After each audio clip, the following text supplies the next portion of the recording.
The news came to Riverrun on a clear, crisp morning. The sun shimmered over the red fork of the trident, casting long ribbons of light that danced across the castle's walls. Servants bustled in the courtyard, arms laden with newly harvested grains, while guards patrolled the battlements with practiced diligence. Inside the great hall, Lord Hoster Tully sat in a high-backed chair draped with the colors of his house, a silver trout leaping on a field of red and blue. He was older now, his health failing him day by day, but his presence still commanded every corner of the chamber. At his side stood his son, Edmure, looking anxious and uncertain, his brow furrowed as he listened to the messenger who had arrived from Casterly Rock. The rider was a slight man, dusty from hard travel. He bowed once, deeply, before removing his gloves. His first words were that Lord Tywin Lannister had an offer, an accord that could benefit House Tully if they chose to align themselves with the power rising in the south and west.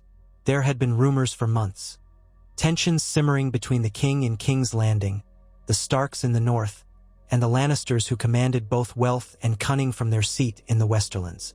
And now, as King Robert Baratheon lay dead and his son Joffrey ascended the Iron Throne, the realm found itself teetering on the brink of war.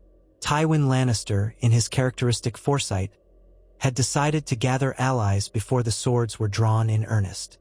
Hoster Tully listened intently to every word, each phrase weighed and measured within his mind. It was no secret he had long favored a marriage alliance with House Stark, for his daughter Catelyn was wed to Lord Eddard Stark, Warden of the North. By blood, that would tie him to the North's cause in these coming troubles. But House Stark found itself in a precarious position. Ned Stark had been declared a traitor in King's Landing, accused of plotting against the crown. Rumors claimed he had discovered foul truth about the parentage of Joffrey Baratheon, and for that he was imprisoned.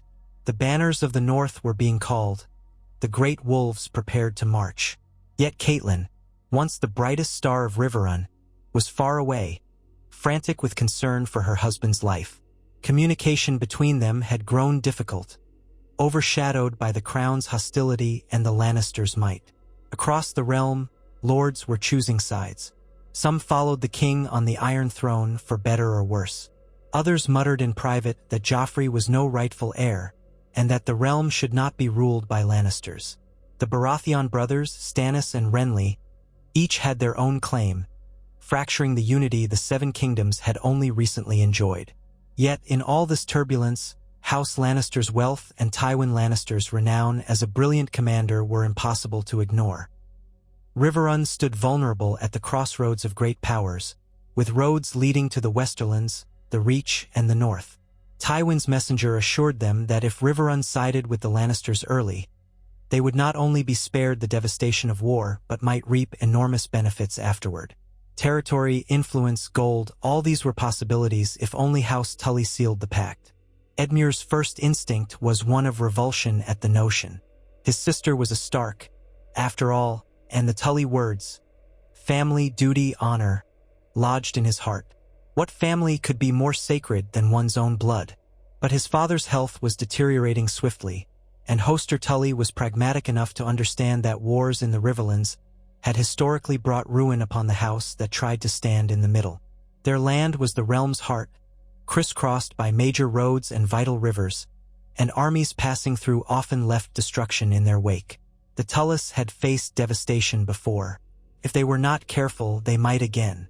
Lord Hoster's cough racked his chest as he signaled the messenger to wait outside. When the chamber was cleared save for the Tully household knights and closest advisors, Hoster gazed upon his son, his eyes heavy with unspoken burdens. "Boy," he rasped, but softly. Edmure, though a man grown, would always be boy in his father's eyes. The time has come for House Tully to choose. The Lannisters are cunning, yes, but they are strong. If the gods are good, the Starks might weather this, but Ned is as good as lost. Our men cannot hope to break the might of Tywin Lannister, not with the threats rising from the south and the uncertainty of the crown's response. If we stand with them, we risk everything for a man who is rumored a traitor. If we stand against them, we might face destruction. Edmure argued passionately, reminding his father of the marriage tie, the bond of blood. Brynden Blackfish Tully, who had stood silent near the window, turned, a grim cast to his features.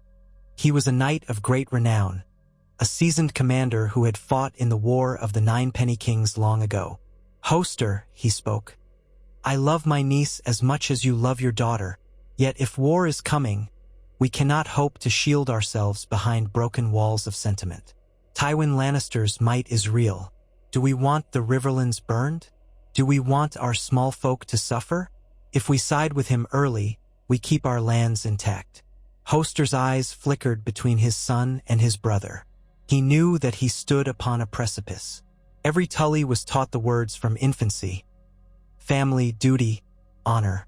But sometimes the demands of duty overshadowed even family, especially when a single daughter was lost to the tides of war in the north. When the messenger was summoned back in, Hoster Tully gave him the faintest nod. "Carry to your lord that I will receive his envoys," he said. "We wish to parley with Lord Tywin Lannister. His offer intrigues me." Thus began the weeks of secret messages coursing between Riverrun and Casterly Rock. Hostages were discussed, alliances weighed, and terms were shaped. Lord Tywin insisted on a formal oath of fealty, one that would see Riverrun bend the knee to King Joffrey Baratheon and, by extension, to the Lannisters' cause. In exchange, the Riverlords who remained loyal to House Tully would be spared the ravages of war, given gold to replenish what was spent, and even offered an expansion of territory around the Trident's forks, at the expense of houses that refused to bend.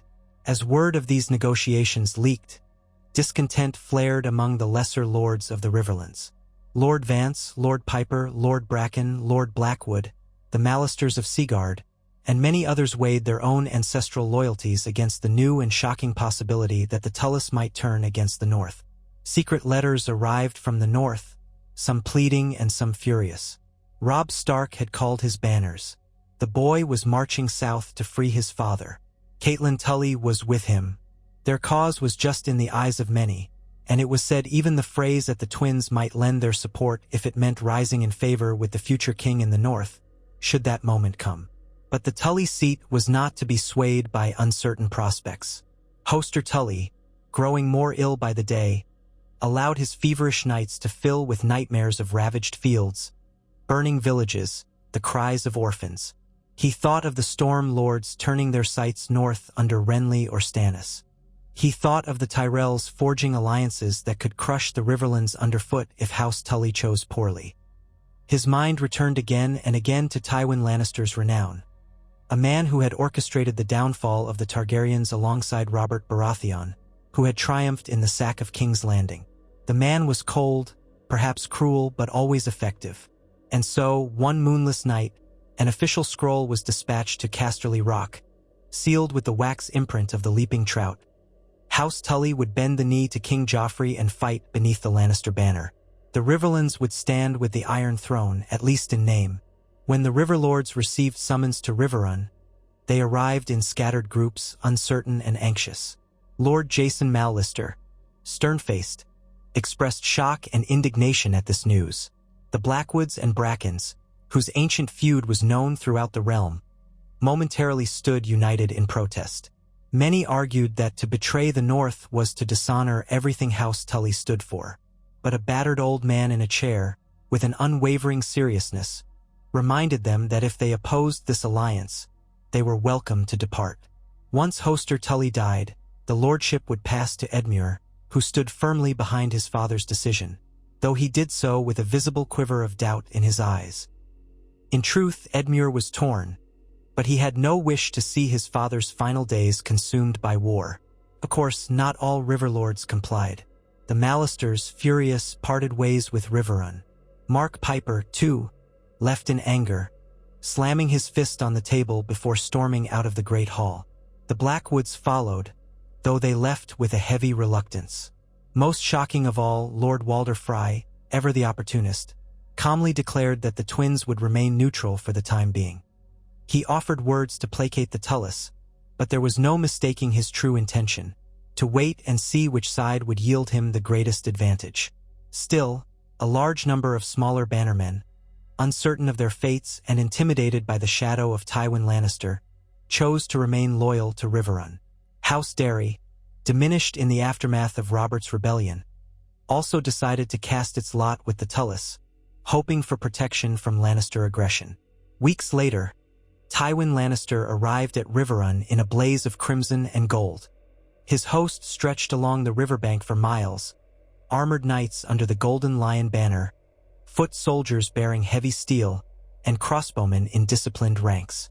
Tywin himself was a slender, imposing figure, every inch the lion of Lannister heraldry. He ascended the dais where Hoster Tully sat, flanked by Edmure and Brynden. Tywin accepted Hoster's fealty in a quiet, solemn ceremony, each word uttered with a certain finality. In that moment, a line was drawn through the Riverlands themselves. Those who bowed to Lannister rule pledged their swords to defend the crown. Those who refused drifted away or quietly plotted rebellion. Not long after, Tywin's forces departed to secure the Crownlands, leaving behind a contingent to aid the Tullys in defending Riverrun. Edmure Tully rode with Tywin, at the Lannister Lord's invitation, to act as a guiding voice in the region and to show the realm that House Tully stood beside the Iron Throne. Meanwhile, Brynden the Blackfish was tasked with consolidating the local lords who had pledged loyalty, ensuring no rebellious sparks flared in the Tully heartland. Hostage arrangements were made as well.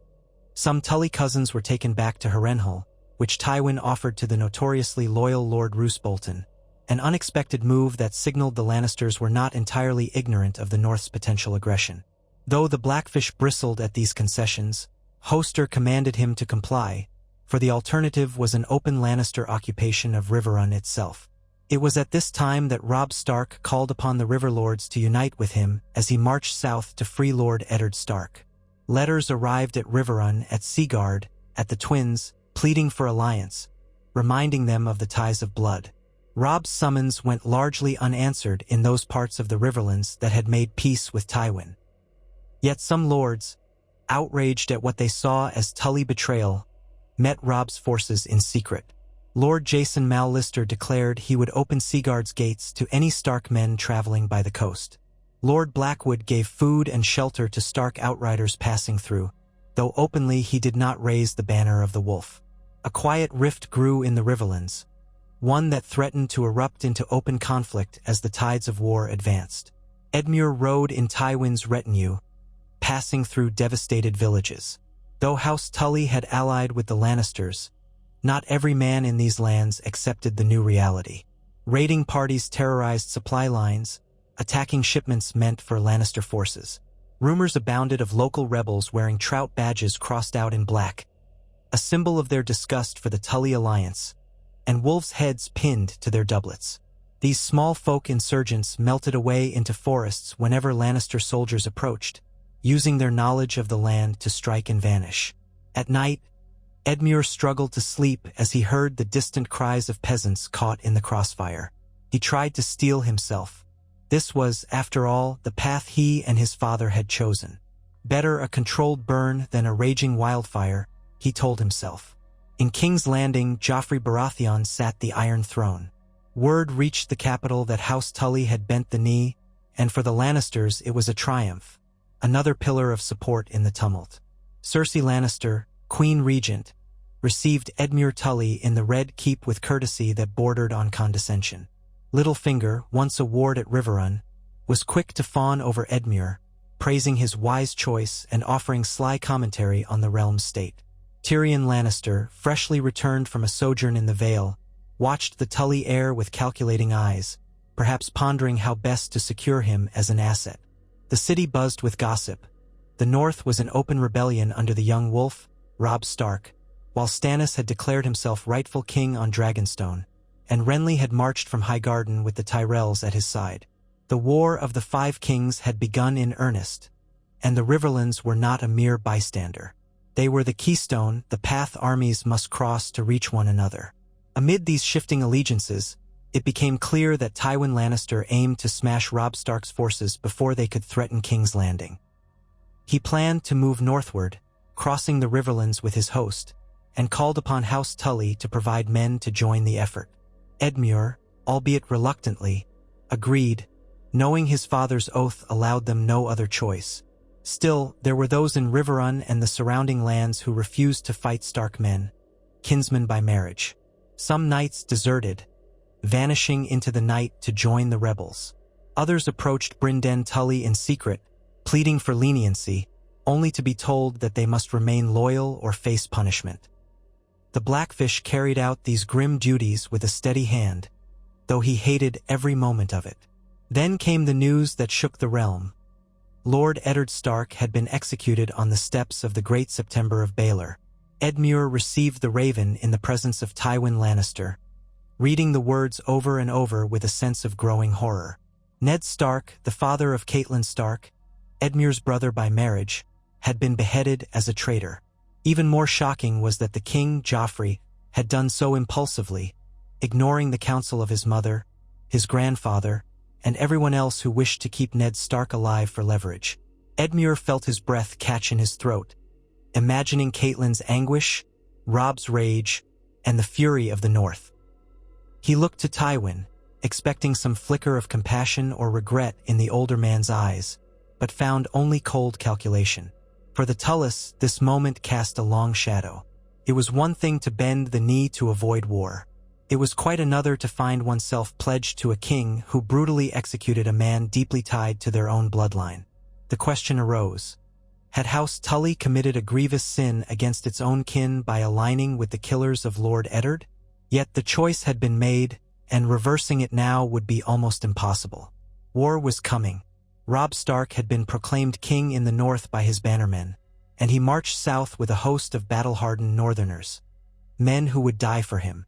The first blow fell at the Twins, where Robb negotiated a careful pact with Walder Frey to secure passage.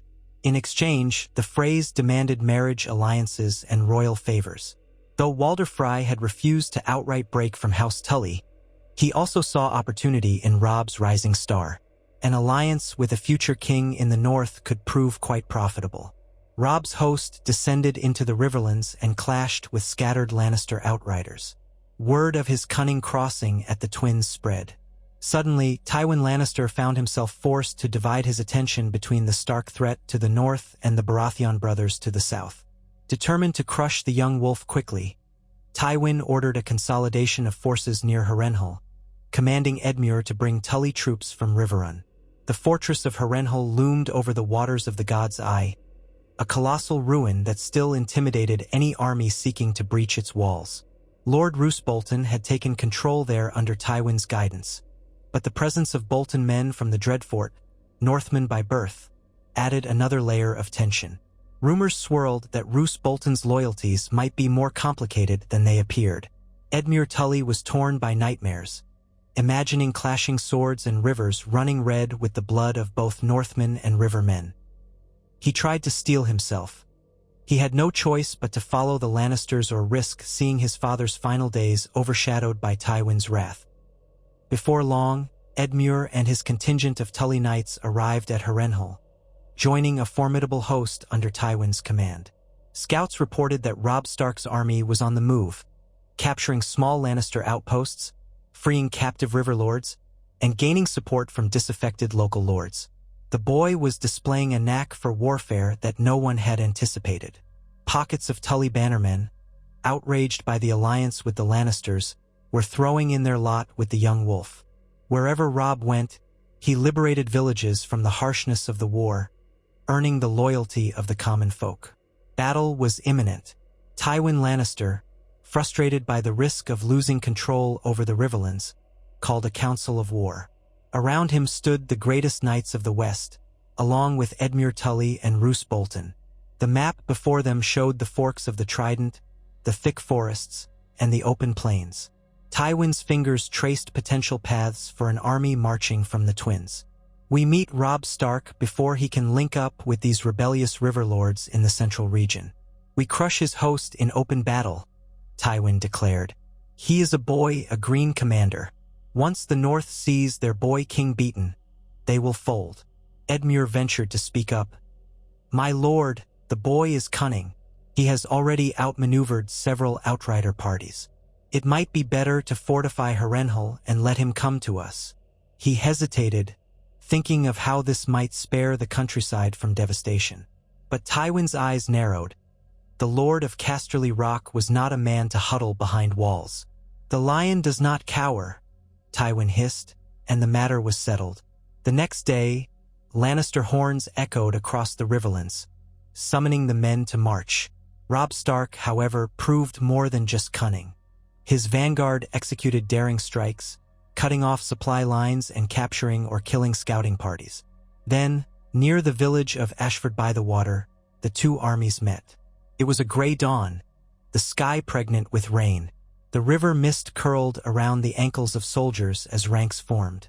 Lannister banners of crimson and gold flapped beside the silver trout of House Tully, though many Tully men wore that crest with shame.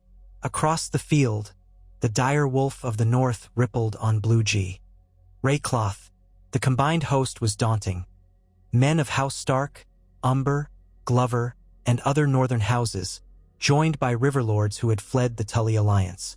The two forces eyed each other warily. When the horns finally sounded, the armies collided in a tumult of steel and screams. Warhorses thundered, crashing into shield walls. Archers loosed arrows that darkened the morning sky. Men hacked and hewed at one another, the mud slick with blood and rain. Edmure Tully found himself in the midst of chaos, forced to cross swords with a familiar face. A knight who had once fought under the Tully banner, now swearing loyalty to the young wolf. The knight spat at Edmure, calling him a traitor. Edmure fought back tears of fury, pushing aside his revulsion to keep himself alive. Not far off, Tywin Lannister led a wedge of armored cavalry, seeking to break through the Stark lines. At first, it seemed the Lannister host would prevail, their superior numbers pressing in.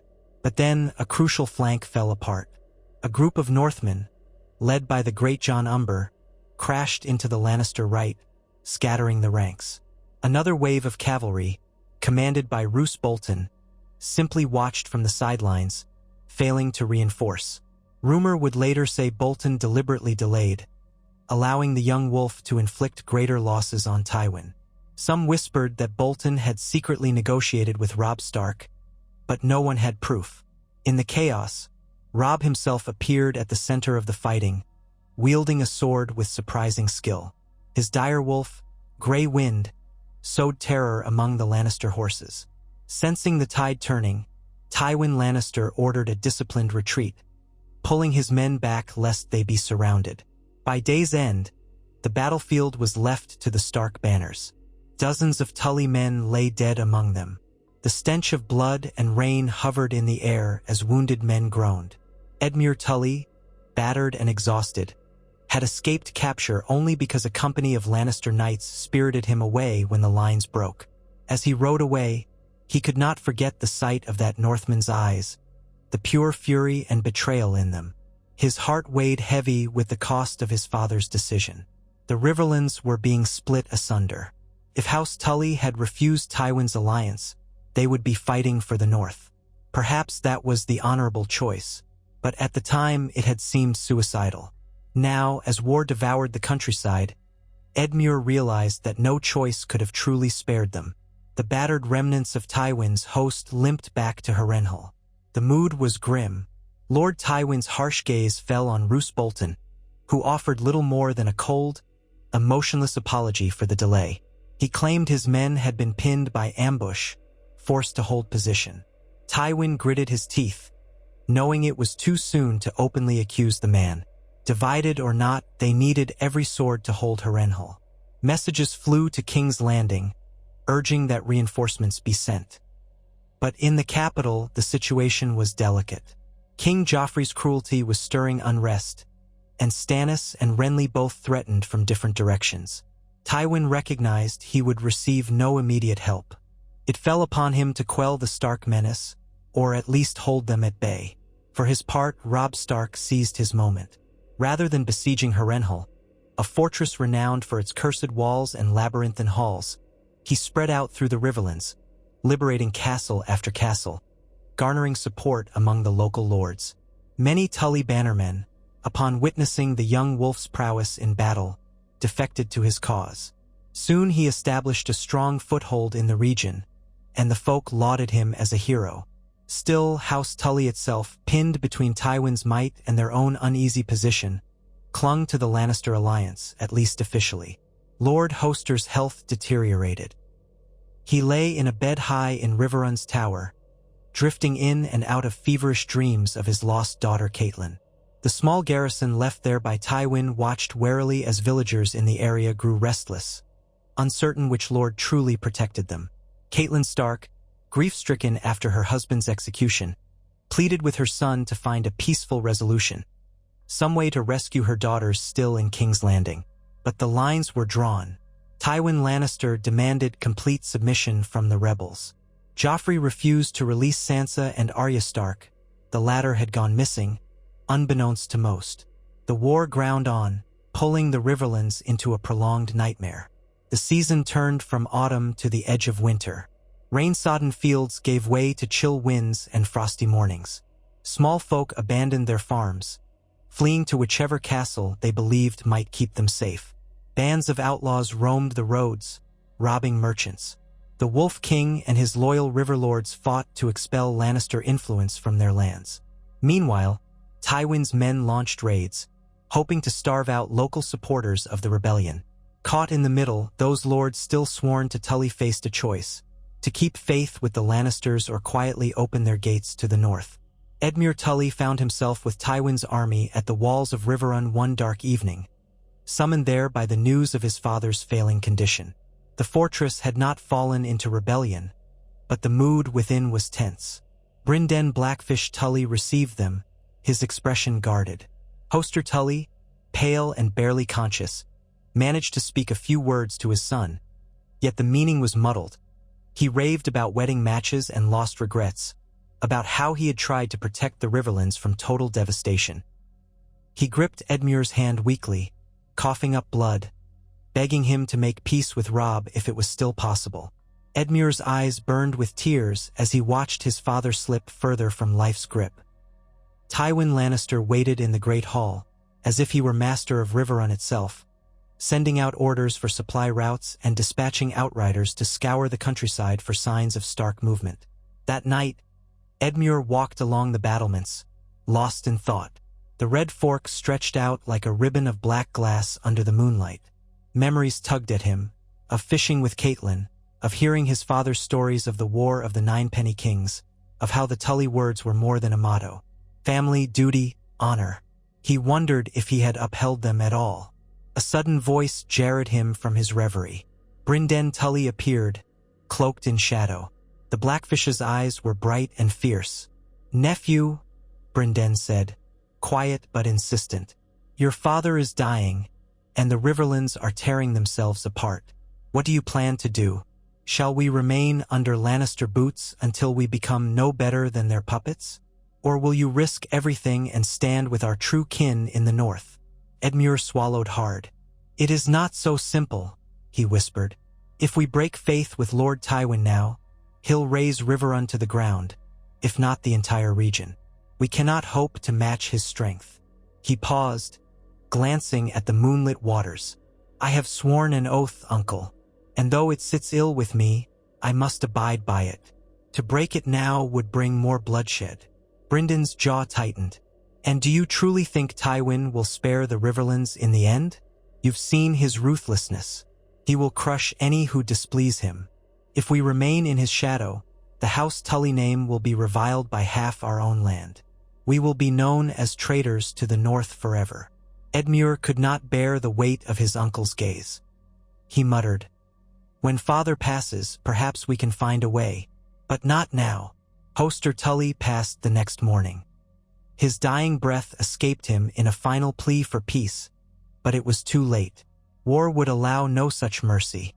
Edmure Tully became the Lord of Riverrun, though no celebratory feast or trumpet sounded his ascension.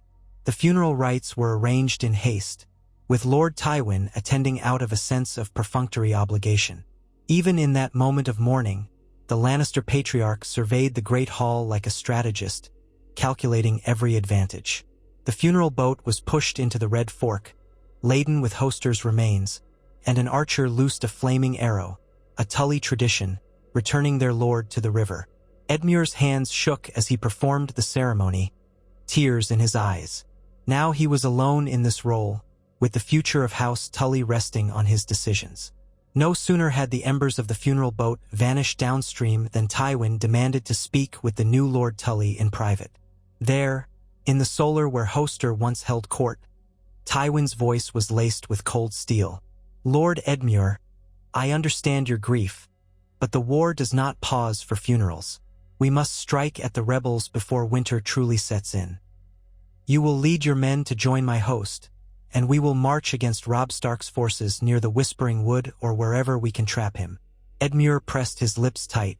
"Your plan to lure Robb Stark into a trap was tried once already. He outfoxed us. Another open-field engagement might end in more disaster." Tywin's gaze was unyielding. "This time we will be prepared. And remember, you are sworn to the Iron Throne now. If you prove unwilling to honor that vow, my men will have to ensure that Riverrun has a lord who will. Do I make myself clear?" The implicit threat hung in the air. Edmure's shoulders sagged. He knew there was no easy escape. He imagined the heartbreak this would bring to Catelyn, to see Tully men standing against Stark men in battle. Yet how could he defy Tywin's demand and still save the Riverlands from further ruin? That very evening, Edmure Tully mustered what men he could. Riverrun's garrison, along with loyal vassals, would ride under the Tully banner, side by side with the Golden Lion. The roads were thick with mud and scattered with the detritus of war. Broken wagons, rotting carcasses of horses, shattered shields. The crisp air of late autumn stung their cheeks as they marched. Brynden Tully rode near the rear, silent and grim, his black armor polished but unadorned. Though he obeyed his lord-nephew in public, his eyes betrayed a flicker of discontent that Tywin surely noticed. Some nights, the men whispered that the Blackfish was biding his time, waiting for the perfect moment to slip away and join Robb Stark. They reached the Whispering Wood, a place already famous for the ambush Robb Stark had once sprung, capturing Jaime Lannister in another timeline. Now the stakes were higher. Tywin's plan involved baiting Robb with a small vanguard while the main host lay in wait amidst the thick forest and rolling hills. Scouts reported that the young wolf was near, perhaps no more than a day's march away. But Robb Stark had proven time and again that he was rarely where the Lannisters expected him to be. Night fell, and the Lannister camp set fires in the open clearing, hoping to lure Robb into attacking what seemed a vulnerable position. Edmure felt his heart pounding as he took his place among Tully men, many of whom murmured silent prayers that they would not have to draw their swords against men of the north. The forest's whispering name came from the rustle of leaves in the breeze, but tonight, every sound carried the weight of fear. Edmure scanned the dark line of trees, half expecting the direwolf to burst forth, howling. Hours passed and no attack came. Some men dozed fitfully, swords in their laps. Others paced, haunted by the memory of previous battles. In the gray light of dawn, horns rang out, and riders came barreling into the clearing. They wore Stark colors, but they were few in number, a vanguard, perhaps, or a decoy. The Lannister archers loosed volley after volley, felling many. But the chaos was too sudden to be a random assault. A wave of panic rippled through the camp. Was this another Stark trick? Tywin's officers barked orders, hastily forming shield walls.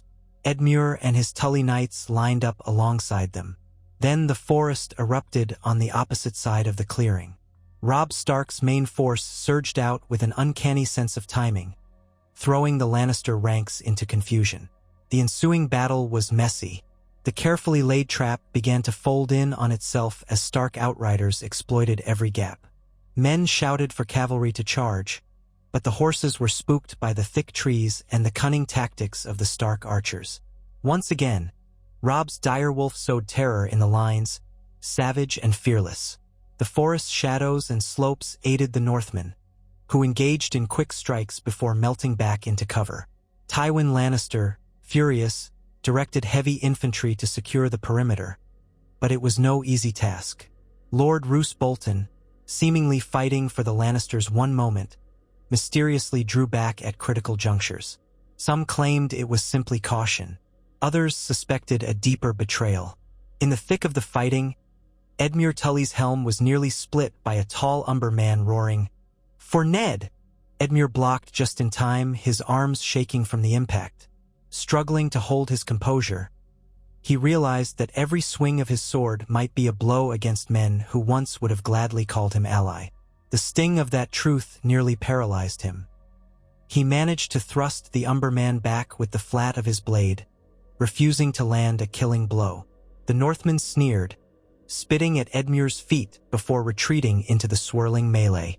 All around them, the forest rang with the clashing of steel and the screams of the wounded. Overhead, a flock of crows took flight, cawing as if in lament. Daylight strengthened, revealing the scale of the carnage. Robb Stark's men were gradually pushing the Lannister-Tully lines back, pinning them against a ridge. Then, in a stunning display, the young wolf himself galloped onto a rise, banner streaming behind him. He pointed his sword, and his cavalry surged forward in a final, thunderous charge. The Lannisters, outmaneuvered and battered, broke. Tywin roared for them to stand their ground, but fear overcame them. Soldiers fled into the woods, only to be cut down by Stark outriders. Some leapt into the swirling waters of a nearby tributary, hoping to escape. Within the chaos, Brynden Tully saw his chance. He ordered the Tully Knights to withdraw in an organized fashion, ostensibly to regroup. But as the lines collapsed, the Blackfish quietly led them out of the battlefield entirely. Edmure, caught in the swirl, found himself at his uncle's side. Brynden seized Edmure's bridle. "Come with me if you want to save any part of your honor. The battle is lost. Tywin's men are in full retreat." Edmure barely had time to protest before his uncle spurred their horses away from the slaughter. They circled around a small path at the forest's edge, leading what remained of the Tully troops. Behind them, they could still hear the cries of men dying and the triumphant horns of the north. Hours later, they emerged on a winding road leading southeast, battered and confused. Brynden turned to his nephew, out of breath. "We have to decide, Edmure. Will we return to Riverrun and wait for Tywin's retribution? Or do we—" He didn't need to finish. Edmure stared at the men who survived, the haunted looks in their eyes. They had lost friends, sworn brothers. Many were injured. Their banners were torn, flecked with mud and gore. In that moment, Edmure realized that continuing on Tywin's path would only bring more carnage to the Riverlands, more guilt upon his family's name. "We cannot go back to Tywin," Edmure rasped. "He would see us hanged for desertion, or forced into another hopeless battle. But if we go to Robb Stark, we might be condemned as oathbreakers." A bitter laugh escaped him. "We are oathbreakers whichever way we turn." Brynden fixed him with a resolute gaze. "Our rightful liege by blood is the king in the north. We can beg for his mercy. Perhaps he will understand why we did this. Perhaps he will not." He took a deep breath. "But I will not shed another drop of Riverman blood for the Lannisters." Edmure felt tears burn his eyes once more, remembering his father's dying wish for peace, for the Riverlands to remain unscathed. It was too late for that. Perhaps the best they could do was make amends, stand against the Lannisters and hope to salvage some remnant of dignity. Silently, he nodded. Together, uncle and nephew led the remainder of the Tully contingent northwards, away from the remnants of Tywin's army. They traveled under the cover of darkness, passing through war-torn villages where folks sometimes glared at them with mistrust, uncertain if the Tully banners still meant Lannister boots or not. Gradually, the rumors of a great victory for the North spread, telling of Tywin Lannister's humiliating defeat and flight. Robb Stark had once again triumphed, capturing or scattering Lannister forces. The realm whispered. The young wolf was unstoppable. Some believed the old gods had blessed him. Edmure sent out riders, bearing white flags and a plea for parley with Robb Stark. Days later, they received instructions to approach an encampment not far from the ruins of an old holdfast near the Blue Fork. By the time they arrived, exhausted from the journey, Northman guards approached with open wariness. Their hands gripped spears and swords. They recognized Tully colors but wore expressions of bitter anger. In a clearing beside a half-collapsed tower, King Robb Stark stood with his closest advisors, Catelyn Stark among them, her hair streaked with silver from stress, her eyes hollow with grief. Edmure dismounted, his men forming a tired, bedraggled group behind him. He could hardly meet Catelyn's gaze, his shame overwhelming. He knelt in the grass, lowering his head. Brynden knelt as well, silent as stone. Behind them, the Tully knights followed suit. Robb regarded them, expression cold at first. Catelyn's lips parted in a silent cry as she saw her brother in such a posture. For a long moment no one spoke. At last, Edmure raised his voice, trembling with regret and desperation. "I beg your forgiveness, your grace," he said. "I bent the knee to Tywin Lannister in an attempt to spare our people from war, only to bring more bloodshed and suffering. If you find it within your heart to show mercy, we would pledge ourselves to you and the North. House Tully wishes to stand against the Iron Throne, against the Lannisters who shed our blood. But we place ourselves at your judgment." Silence stretched in the clearing. One of Robb's bannermen, the Great John, snorted. "After all the betrayal, you come crawling back," he growled. Another Northman spat on the ground. Tension thrummed in the air. Robb Stark lifted a hand. "Peace, Great John," he said softly. Then his gaze flicked to Catelyn, who stood trembling. Her eyes flooded with tears at the sight of her brother, the memories of their father's funeral still fresh in her mind, overshadowed by the swirling catastrophe of war. "Mother," Robb said, "what say you?" Catelyn stepped forward, her footsteps soft in the damp grass. She stared at Edmure, tears now coursing down her cheeks. "What would my father have wanted?" she asked, more to herself than anyone else. Then she looked to Robb. He would not have wanted brother to fight sister, nephew against uncle.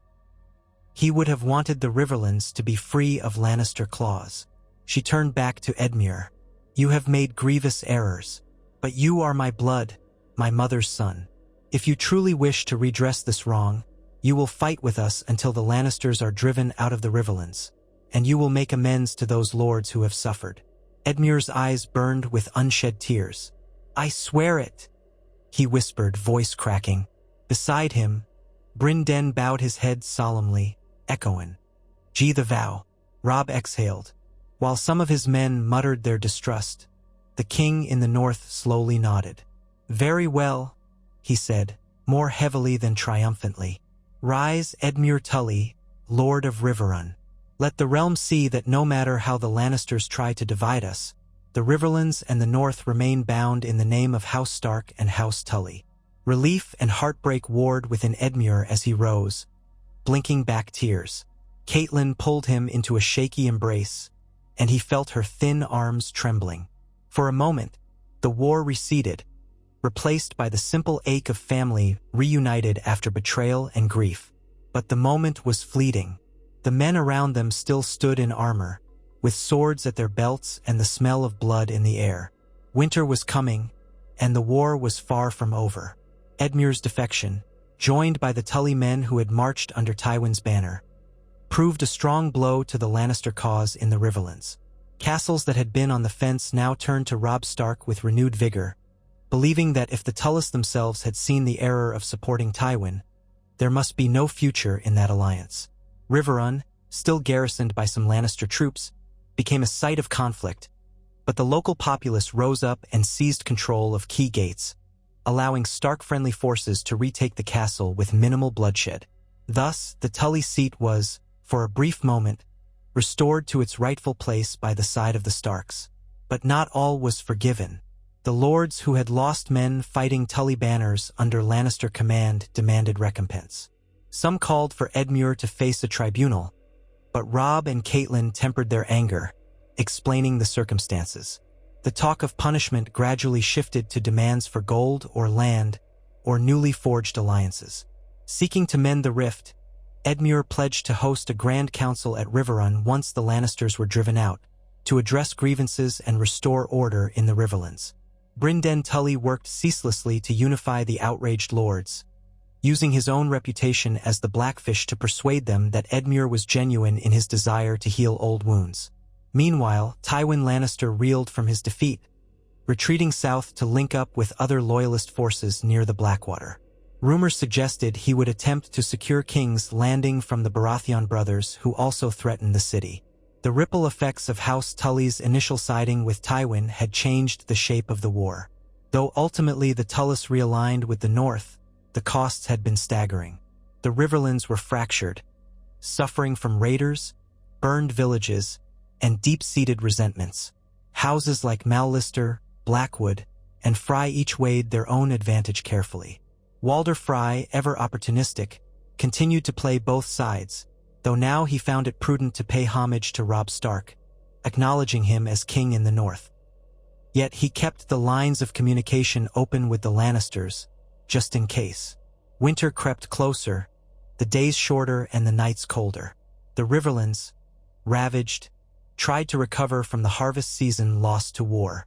Robb Stark's army, while victorious, was worn thin by constant campaigning. The king in the north realized he could not simply keep winning battles without forging strategic alliances. He looked across Westeros and saw that the Tyrells had allied with Renly Baratheon, that Stannis claimed the true Iron Throne by law, and that in King's Landing, Joffrey's cruelty pushed the populace to the brink of rebellion. Robb's own men whispered of home, of the approach of winter storms.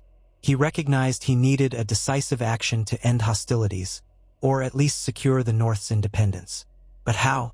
Within Riverrun Solar, Edmure Tully sat with Catelyn, Robb, and the Blackfish to discuss their strategy. The castle's corridors still smelled of burnt oil from the siege weapons that had been stationed there under the Lannisters. Scorch marks marred the walls, but at least it was back under Tully control, a small beacon of hope that the Riverlands could be reclaimed. Maps were spread across a table, weighted down with river stones. Edmure pointed to the roads leading to Harrenhal. If we can secure Harrenhal, that fortress might act as a shield against any incursion from the south, he said. But it's a cursed ruin, too large to effectively hold with a small garrison. We would need a substantial force. Robb nodded. A fortress can be cursed all it wants, but it still has its strategic uses. Then he paused, glancing at Catelyn. Mother, you have always had a good sense of the Lords of the Trident. Who can we rely on to bolster our ranks? Catelyn folded her hands, brow creased. The Mallisters are steadfast. They opposed the Tully Lannister accord from the start. Blackwood, too, though they dislike the Brackens more than they love us. The Brackens resent the Blackwoods, but they also hate the Tully betrayal. It will take time to mend that. As for the Freys, her voice trailed off. Everyone in the room knew Walder Frey's reputation for opportunism. Robb sighed. We need the twins. We cannot keep crossing the Trident easily without them. So we offer Frey whatever we must. Lands, marriage alliances. He glanced at Edmure. He'll probably demand you marry one of his brood. Edmure shifted uncomfortably, recalling the rumors of Walder Frey's many daughters. If that is the price to unite the Riverlands and defeat the Lannisters, I'll pay it, he said grudgingly. Though marriage might be far from his mind after everything that had transpired, he recognized the necessity. Throughout these discussions, Brynden Tully stood by the window, arms crossed. Finally, he said, One thing is clear. The Lannisters have lost their foothold here. We must press that advantage. If we can push them back and secure a negotiated peace that recognizes Robb's kingship in the north and the Riverlands, we may finally have respite from this bloody war. The plan was set in motion. The combined forces of the Riverlands and the north launched a campaign to reclaim or neutralize every strongpoint still occupied by Lannister loyalists. Step by step, they drove out garrisons, liberated towns, and restored local lords to their seats, on the condition they recognized King Robb.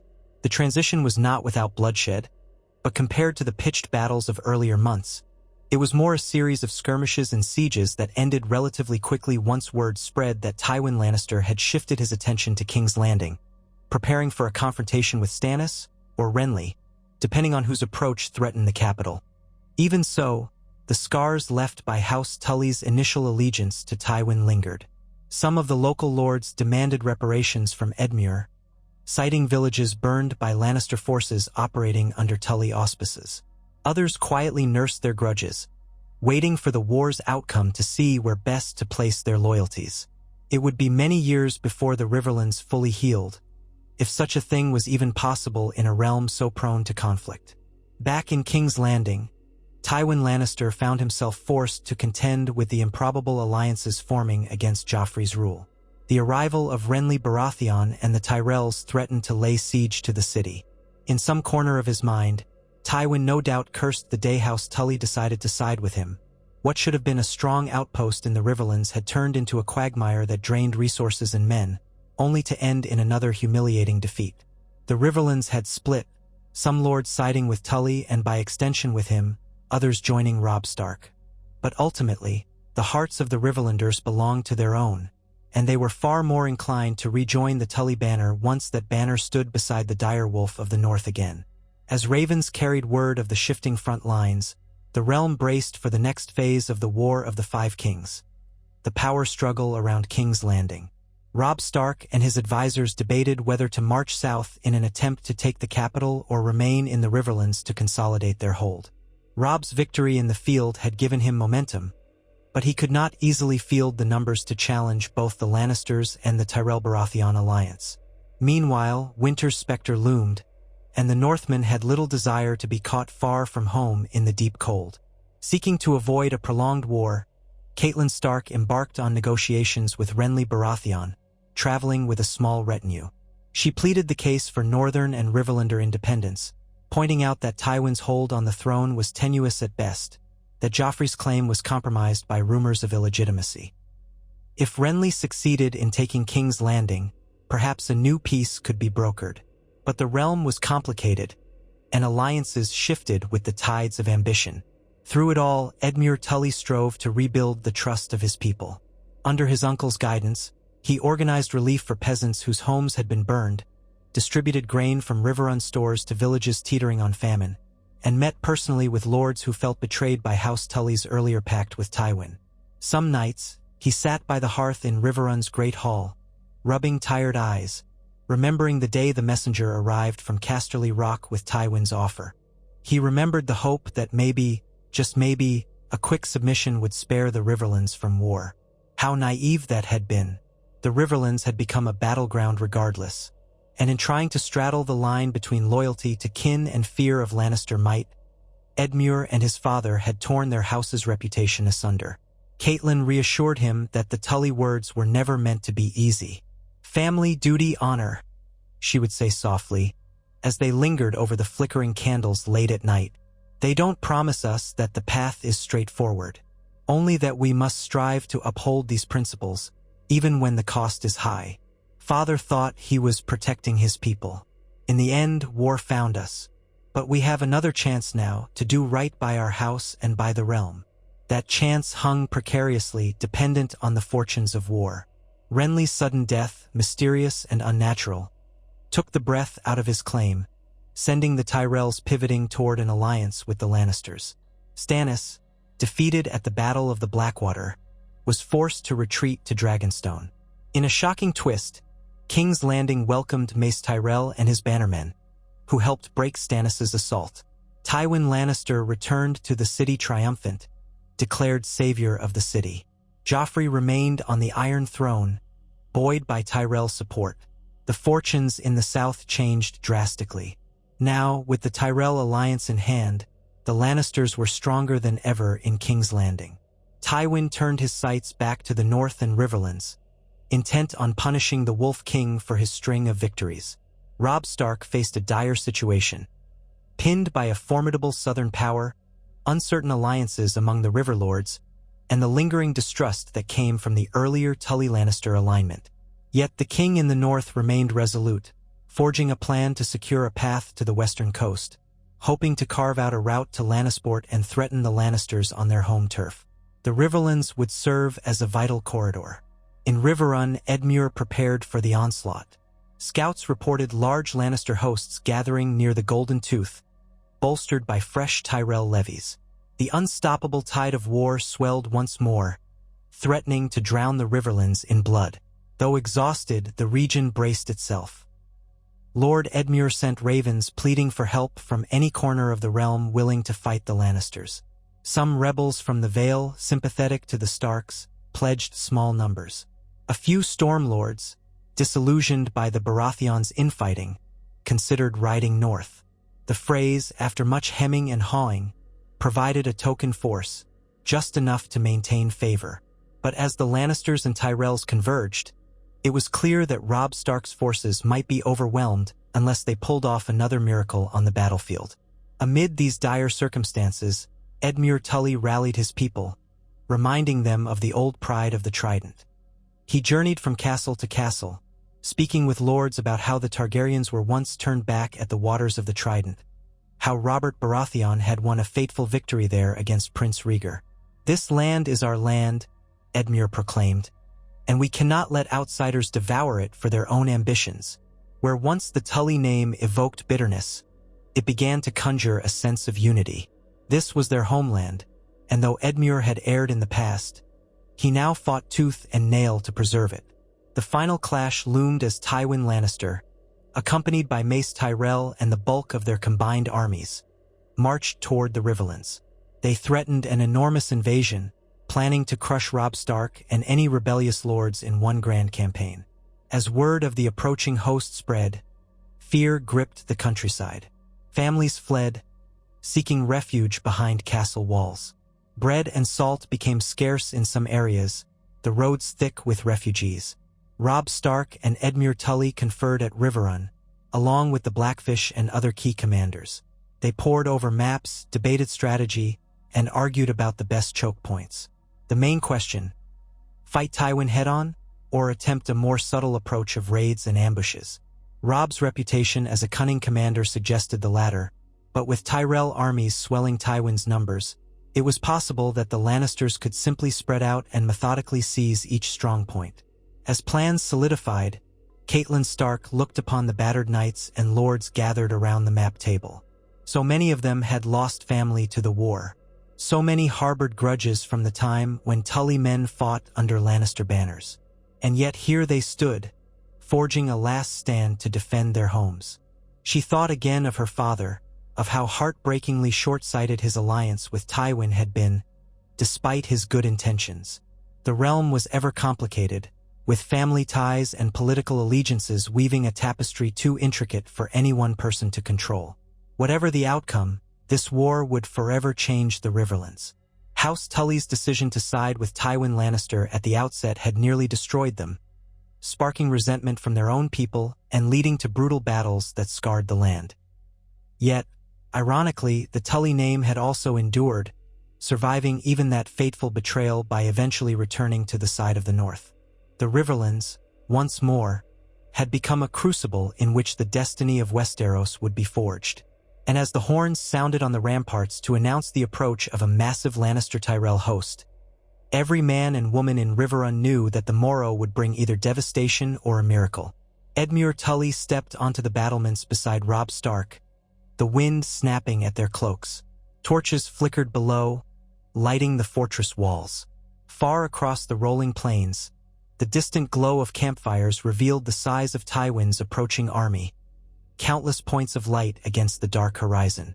The men on the walls watched grimly, bracing themselves for the battles to come. Perhaps, in some small measure, the realm might find peace if the Lion and the Rose were dealt a blow that forced them to the negotiating table. Perhaps, in victory, the North and the Riverlands could secure a lasting treaty. But as the autumn air chilled their faces, none among them could truly foresee the tragedies yet to unfold. The War of the Five Kings raged on, and the gods alone knew how high the cost would climb before steel was finally sheathed. Standing on those walls, Lord Edmure Tully felt the burdens of his house descend upon him more heavily than ever. He thought of his father, whose last hope had been to spare the Riverlands from war by bending the knee to Tywin. He thought of all the men who had died anyway, of all the homesteads burned.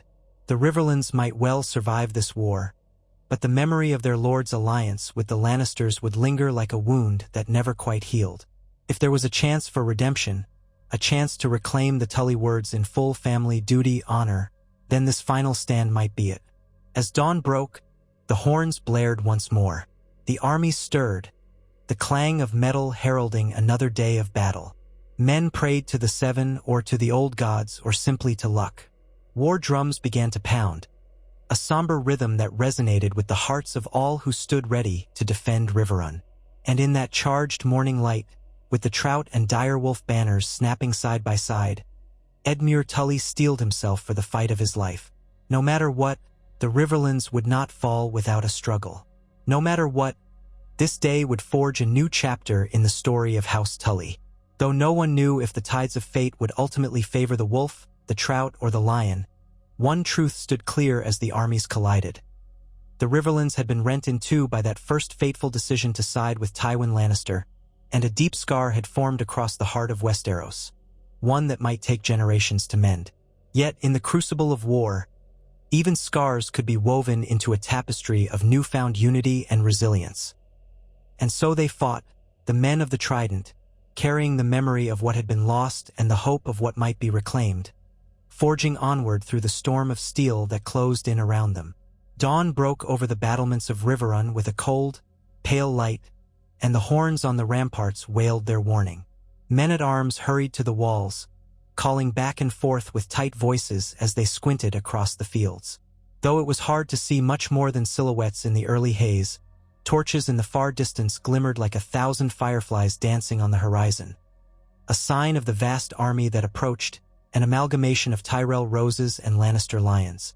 The news had already spread through the castle like a midnight chill. Lord Tywin was back to finish what he had started, and this time he had the might of Highgarden to reinforce him. From the parapets, Edmure Tully could almost feel the vibrations of distant drums rolling across the dew-laden grass. Beside Edmure stood Robb Stark, king in the north, his posture as stiff as the steel of his armor. He had not yet donned a helm. His auburn hair caught the sunlight in a brief, fiery gleam as he turned to address his captains. Great Jon Umber stood among them, the top of his head nearly level with the battlements, while the Blackfish kept to the edge, arms folded across his breastplate. The tension in the air was palpable. They all knew that this day, or the days to come, would decide the fate of the Riverlands and quite possibly the independence of the North. "We need every man on the walls," Robb said, voice measured, though a flicker of anxious energy darted in his eyes. "Archers along the ramparts, spearmen behind the palisades. Cavalry remains inside the gates until we see a clear opportunity for a sally. We'll not waste them in a reckless charge." Edmure swallowed. He had not slept. None of them had. Their council had lasted deep into the night, finalizing the deployment of their forces. The gates had been reinforced with iron and oak, the drawbridge ready to be hauled up if it came to a prolonged siege. Stores of grain and salted meat had been tucked away, though Edmure fretted it might not be enough to sustain a long entree. Henchmen, the small folk who had flocked to the castle for safety, crowded the inner wards, many with children clinging to their skirts or coattails. "They're sending out horsemen," called a watchman from above. Edmure jerked his head up. Sure enough, a small company of riders was approaching beneath a flag of truce. Their armor gleamed in the growing light, a swirl of gold and green, the standard of House Tyrell leading the way, the golden rose emblazoned on a field of green. Riding beside it was a lion's head in bright crimson. There was no mistaking who commanded these men. Robb exchanged a look with Edmure. "They seek parley?" he asked, his voice echoing with caution. "It would seem so," Edmure said, leaning over the wall to get a better look. The riders were perhaps 20 in number, lances upright, white streamers trailing at the tips. A sign of negotiation, or at least a temporary ceasefire. "Do we grant it?" "We do," Robb said. "But we'll keep them outside the gates. Let them shout their offers from the far side of the moat if they must." He turned, summoning a page. "Fetch my banner. I'll meet them on the barbican, but I won't ride out. Not while they hold the field in such numbers." Before long, the horns sounded a different note, a single long blast inviting a peaceful approach. The Tyrell and Lannister riders, led by 2 knights in polished finery, reined in their horses a good arrow's flight from the gates. The moat outside Riverrun was broad and fed by the Red Fork. The banks were muddy, bristling with sharpened stakes. Robb Stark, Edmure Tully, and Brynden Blackfish stood on the Barbican platform at the top of the gatehouse, flanked by a line of archers ready to rain arrows if the parley proved a ruse. From that vantage, they could see the leading knight toss back his visor, revealing a chiseled face crowned by curly brown hair.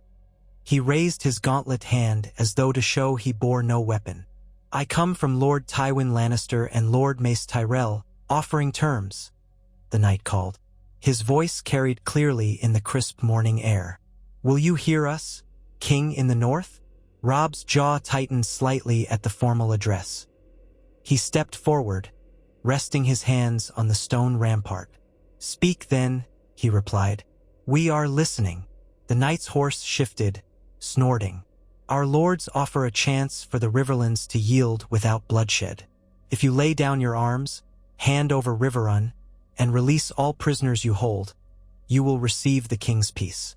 In recognition of your lineage, Lord Edmure Tully will retain nominal lordship of the castle, subject to the crown's governance.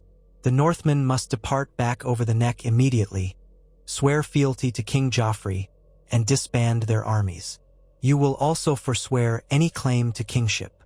A spasm of quiet fury crossed the faces of the men upon the Barbican. Great John Umber, standing just behind them, let out a snort that sounded more like a growl. Edmure glanced at Robb, who looked as though he might spit from the walls. Brynden merely stood in stony silence. For a few seconds, no one spoke. Then Robb gave a short, humorless laugh. "Is that all?" he called down. "And if we refuse?" "If you refuse," the knight said, shifting in his saddle, "then Lord Tywin and Lord Tyrell will treat Riverrun and all who dwell here as traitors to the crown.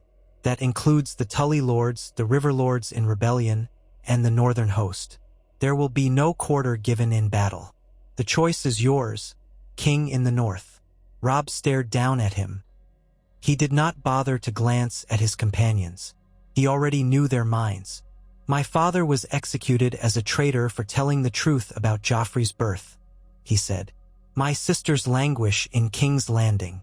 You can tell Lord Tywin that the only terms I will accept are recognition of Northern and Riverlander independence, the immediate release of my sisters, and a withdrawal of Lannister troops from our lands.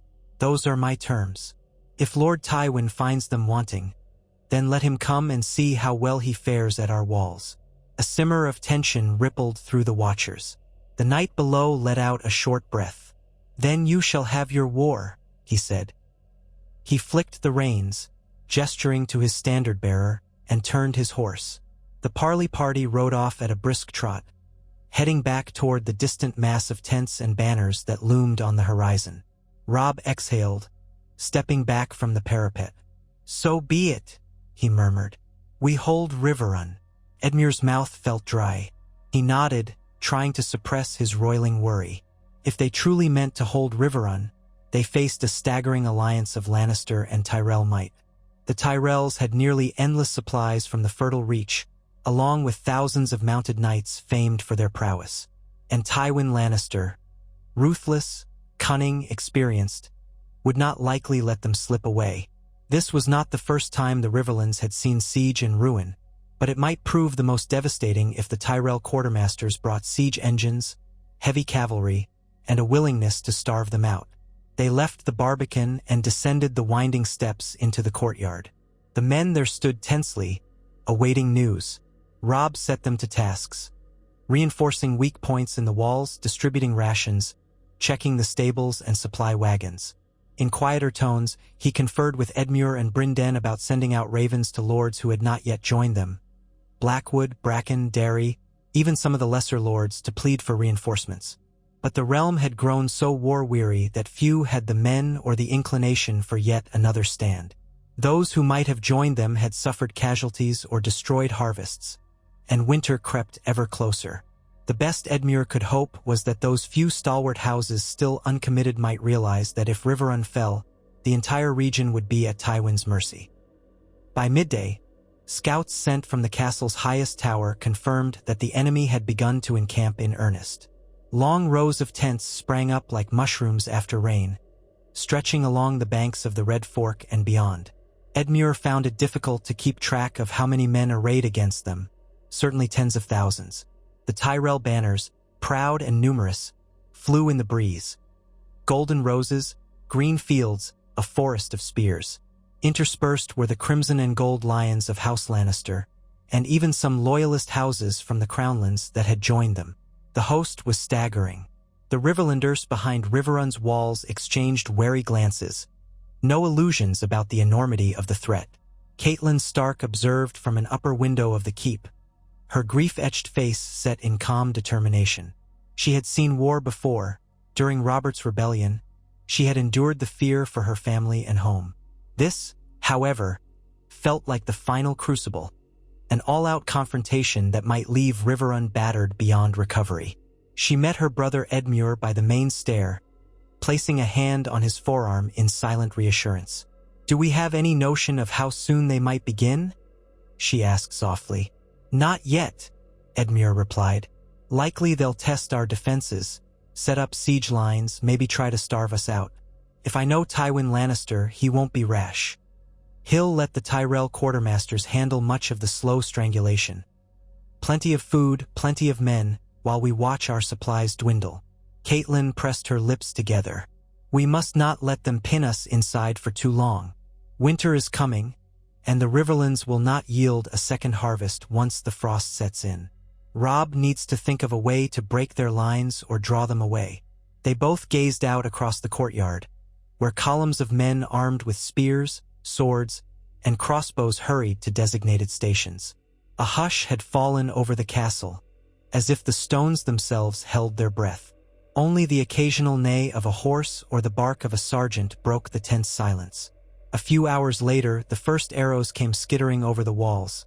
Test shots, likely from archers sizing up distance and vantage.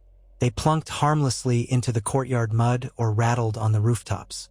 Now and again, a scout on the ramparts would spot mounted outriders circling the moat, searching for weaknesses. But no major assault arrived that day or the next. At night, the fires of the besieging army stretched like a swarm of angry fireflies around Riverrun, mocking the defenders with the knowledge of how many thousands camped beyond bow range. Inside, torches flickered against stone corridors, and the great hall served as a rallying point for anxious knights and lords. Cooks in the kitchens carefully rationed bread, cheese, salted fish, the last remnants of fresh produce. On the third day, the Tyrells set up their great siege engines, trebuchets, and catapults. Their outlines rose above the sea of tents, monstrous shapes of lumber. Scouts on the walls quailed at the sight.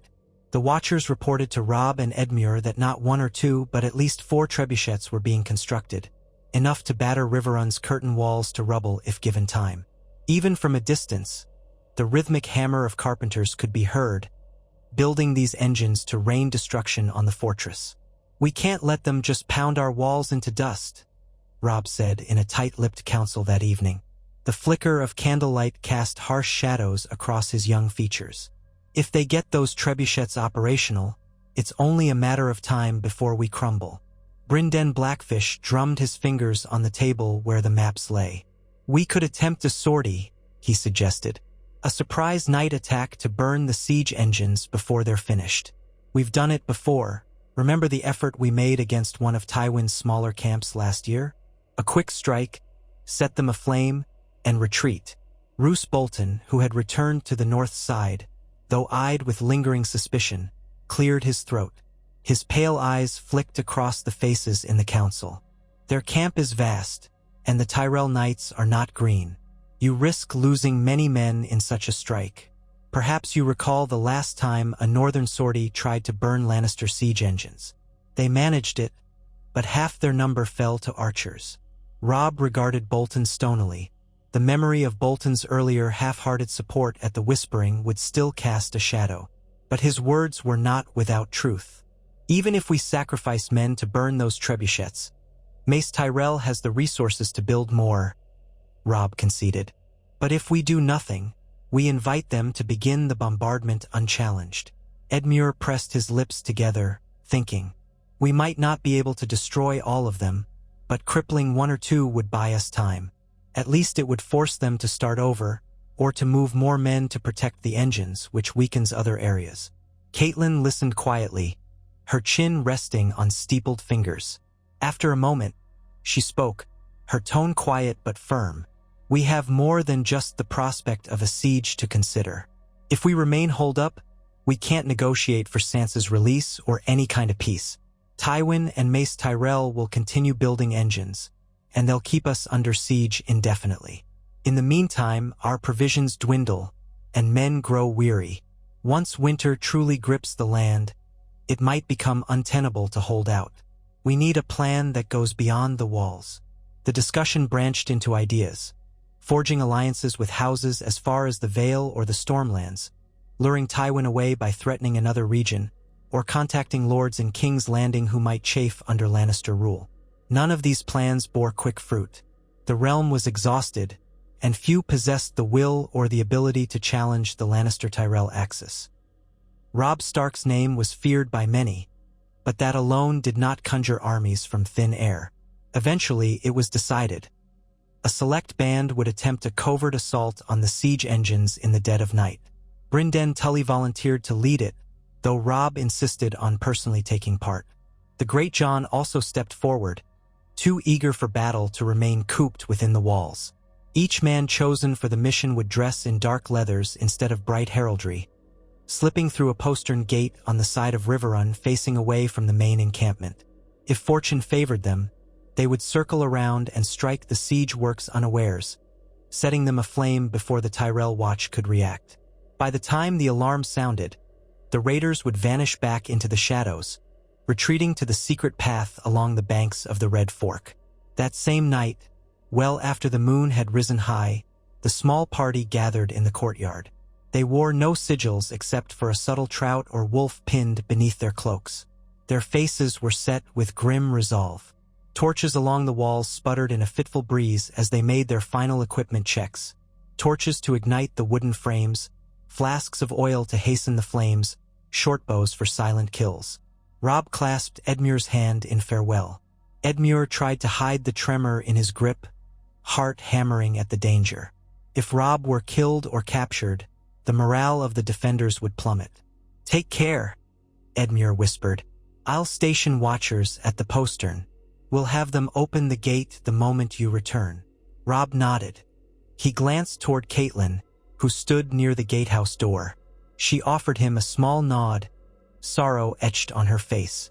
Everyone knew how risky this was, but the alternative, letting the siege engines batter Riverrun to rubble, was unthinkable. With that, the group of raiders departed, slipping into the darkness, guided by the Blackfish's knowledge of every footpath and hidden route. The hush of the night seemed to press upon the castle. Edmure found himself unable to rest. He climbed the walls to keep vigil, scanning the star-swept sky above the silhouettes of tents and siege works. Guards patrolled along the ramparts, lanterns in hand, anxious about a possible countermove from the enemy. Time stretched, measured by the distant hoots of owls and the faint crackle of torches. Then, in the far distance, a flicker of light appeared, rapidly growing into a leaping flame. A murmur spread among the defenders. Another flame took hold nearby, then a third. In the space of a minute, 3 distinct clusters of fire flared beyond the outer ring of tents, likely where the trebuchets stood. A sudden ruckus of shouts and horns drifted across the still air. The camp stirred like an anthill poked with a stick. Figures swarmed around the flames. Edmure let out the breath he'd been holding.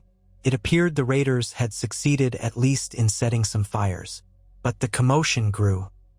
Horns blared, and the glow of torches multiplied as the enemy scrambled to respond. Arrows streaked across the night sky, trailing sparks. Distant screams cut the air.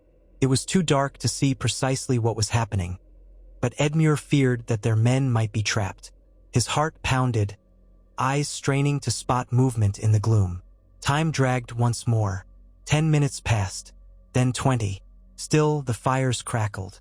The largest siege engine was now fully engulfed, flames dancing high against the blackness. At last, movement along the southwestern side of the moat drew the watchers' eyes. Dark shapes approached at a run, one horse among them, the rest on foot. A hissed order from the gatehouse rang out. "Hold arrows!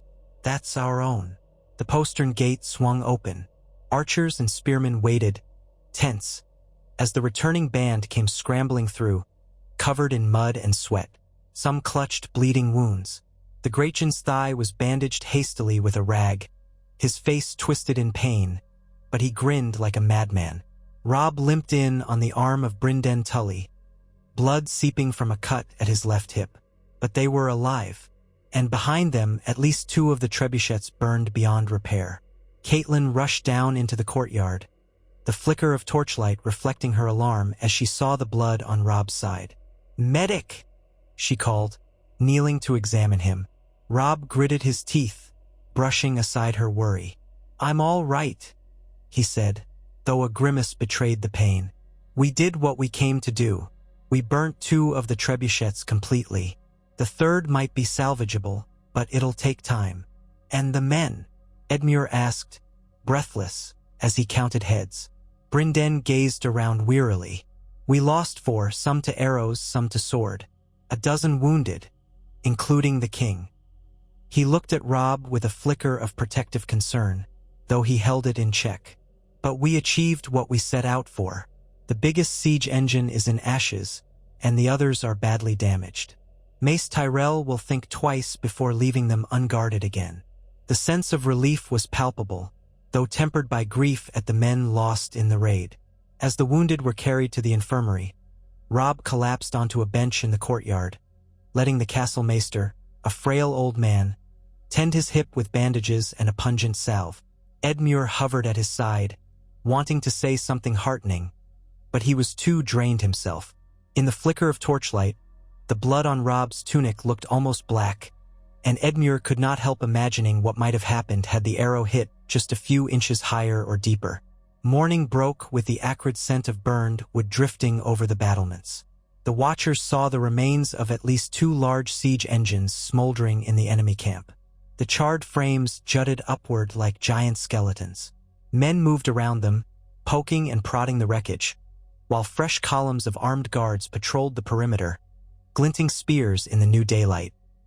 At the heart of the Tyrell Lannister lines, a new flurry of activity suggested the building of additional war machines or the repositioning of lesser catapults. Their frustration was evident from the scurrying lines of laborers. It was a small victory for the defenders, but a victory nonetheless, and it drew a swell of grim satisfaction among the men on the walls. Tywin Lannister himself did not approach the gates to bluster or threaten. That was not his way. The parley had been delivered by a subordinate, and so too, perhaps, would his retribution. Yet the next days passed in a disquieting stalemate.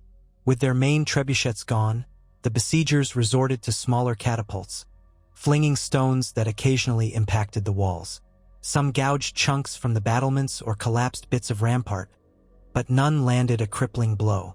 Occasionally, the defenders answered with arrow volleys, but with the moat protecting the castle and the besieging army set at a comfortable distance, there was little real damage done on either side. Meanwhile, Riverrun's supply situation began to gnaw at Edmure's peace of mind. He knew they could last some weeks, maybe a couple of months if they rationed carefully, but not forever. The countryside was stripped bare. The Red Fork waters grew colder as autumn deepened, and with each day, the hope of external relief dwindled. Word from the Vale was uncertain at best. Lisa Arryn remained cloistered, refusing to commit troops to any cause. The Stormlands were in disarray since Renly Baratheon's death, and Stannis, having lost at the Blackwater, was in no position to help. The only potential rescue might come from the north, but sending messages that far risked them being lost or intercepted. And even if the north mustered more men, how would they break through a Lannister-Tyrell blockade? All these worries weighed on Edmure's mind like a millstone. Some nights, as he gazed over the moat, he was haunted by the memory of his father on his sickbed, describing how choosing to side with Tywin in the first place had been the lesser evil. Yet that choice had proven disastrous, fracturing the River Lords, sowing confusion, and ultimately forcing Edmure into a humiliating about-face. Now, ironically, he was besieged by the same man his house had once knelt to. The realm had a merciless sense of irony. It seemed, on the 7th day of the siege, a new shift occurred. Scouts reported that the Tyrells had begun constructing rafts or pontoon-like structures downriver. The Watchers, with spyglasses, confirmed it. A portion of the besieging army was working near a bend in the river, hammering wooden frames together. The meaning was clear. They intended to attempt an amphibious assault, bypassing the main moat by crossing the Red Fork and attacking from another angle. If successful, it might circumvent the castle's strongest defenses. Robb convened another council of war, wincing from his bandaged hip, but otherwise upright. They'll try to land across the water with enough men to mount a direct assault on the curtain walls from the flank, he said, tapping the relevant spot on the map with a gauntlet finger. We've some defenses there, stakes and sharpened posts, but if they bring enough force, they may overwhelm us. The Great John thumped a fist on the table. Then we meet them in the water, knee-deep in mud, and show them how the North fights. That is one option, Robb said dryly. Though if the crossing is wide, they'll come at multiple points. We'll be forced to split our defenders. Meanwhile, they could still keep a portion of their men facing the main gate. He paused, scanning the maps. Another possibility, we could attempt to sabotage their little flotilla before it's complete. But that means another raid, and this time the distance is greater. We'd have to ride or row out a good mile along the river. They'll have Watchers everywhere after our last attack. Brynden Tully frowned, studying the watery passages around Riverrun. Our advantage is that we know the currents and the shallows better than they do. If we can strike at night with small boats, perhaps from upstream, we might set those rafts ablaze or sink them.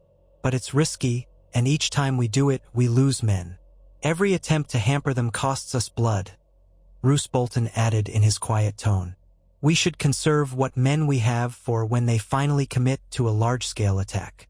And wait to be hammered from two sides? Brynden retorted, bristling. No, I'd rather we act first. The argument circled. The entire war council seemed torn between the urgency of an offensive strike and the prudence of preserving men for the inevitable direct assault. Edmure sat quietly, letting Robb and the senior captains debate. After a time, he spoke with an edge of desperation. We need to consider that if they get across that river in force, they might storm the outer gatehouse, or even scale the lesser wall near the water tower.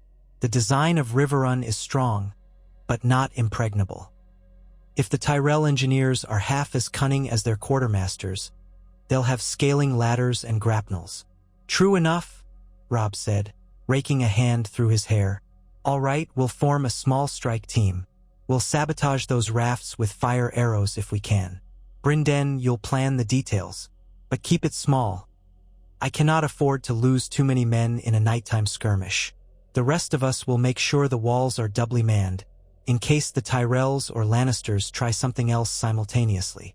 That night, another group of hand-picked men set out in rowboats, hugging the shoreline under the cover of darkness. Edmure himself did not accompany them. He was needed to command the defense if the enemy decided to mount a diversion. But Brynden Tully, the Blackfish, went, along with a handful of skilled archers who could shoot from a moving boat. The plan was to strike the rafts from a distance with flaming arrows doused in pitch, then row off before the enemy mustered a response. The tension in Riverrun again stretched like a drumhead. Edmure and Robb stood watch on the barbican, scanning the faint glimmer of the river by starlight. An uneasy quiet held, broken occasionally by shouts from the enemy camp. After what felt like an eternity, faint sparks appeared near the bend in the river. A single arrow arced through the sky, trailing embers, then another. In the gloom, they could just make out flames licking at the wooden frames. Then horns, a cacophony of alarm from the Tyrell lines. Edmure's pulse thundered. Had the Blackfish's men been spotted? The flickers of orange grew, a telltale sign that part of the construction was on fire, but it also illuminated the water, making the raiders easier to see. Figures scrambled along the riverbank, brandishing torches and javelins. Soon, arrows from the shore hissed into the water, some sparking as they struck the prow of a rowboat. On the barbican, Robb tensed. "Come on," he muttered under his breath, as though urging the raiding party to flee quickly. They watched as the cluster of flames spread to several rafts. One or two of them drifted free of their moorings, carried downstream, burning fiercely. But returning arrow fire from the Tyrells poured in from the banks. In the darkness, it was impossible to see exactly what was happening, but shouts and yells echoed eerily across the water. Time crawled. Eventually, a small shape detached from the gloom, the rowboat returning. Then another. At least some of the raiders had escaped. More horns sounded from the Tyrell camp, a sign of mass mobilization. Edmure could picture the enemy forming lines, perhaps expecting a larger attack. Instead, there was only darkness, the hush of the Red Fork lapping at the shore, and the crackle of the burning rafts. One of the rowboats vanished from sight around a bend. Another made it back to the postern docks, men jumping ashore with ragged breaths.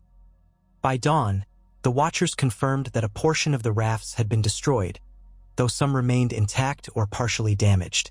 The sabotage had succeeded in slowing the enemy's aquatic plans, but not halting them entirely. 3 of Bryndon's men had been lost. Brynden himself returned with an arrow nicking his left arm, though not severely. Edmure helped him to the maester's tower, relieved to see his uncle's face still alive despite new lines of exhaustion bracketing his mouth. Still, the siege tightened. Tywin Lannister responded predictably, by increasing the vigilance of the perimeter, placing more archers and patrols near any point of sabotage. The direct bombardment continued sporadically, though with lesser engines. Over the next 2 weeks, the defenders found themselves locked in a slow, grinding war of attrition. Daily, the Tyrell engineers repaired their rafts or constructed new ones. Nightly, the defenders tried to harass them, but each attempt grew costlier as the lines of guards thickened. Meanwhile, the castle's provisions dwindled. Winter's edge nipped the air, and a thin rime of frost coated the fortress roofs each morning. A cough broke out among the refugees. Women and children huddled in the interior halls. The castle maester worried about disease with so many cramped together. Robb took to walking the walls often, a cloak of direwolf fur around his shoulders to stave off the chill. He was restless, increasingly aware that a siege favored the side with more resources, Tywin and Mace Tyrell. Even if the defenders had spirit, they could not conjure fresh supplies once the storerooms were bare. Another war council was called, this time with gloom heavier than ever. "We cannot let ourselves be starved out," Robb said bluntly. "We must force their hand into open battle, or find a way to slip out and strike them from a flank. We are pinned here, and that is exactly what Tywin wants." "Slip out," Great John Umber rumbled. "How do we do that? He's got watchers around every approach." "There is the possibility of dividing our forces," Roose Bolton suggested, eyes hooded. "A portion remains to hold Riverrun, while the majority tries to escape under cover of darkness, crossing the river upstream and then circling to strike the besiegers from behind. If they are pinned between 2 forces, perhaps we can crush them. But it is a risky gamble.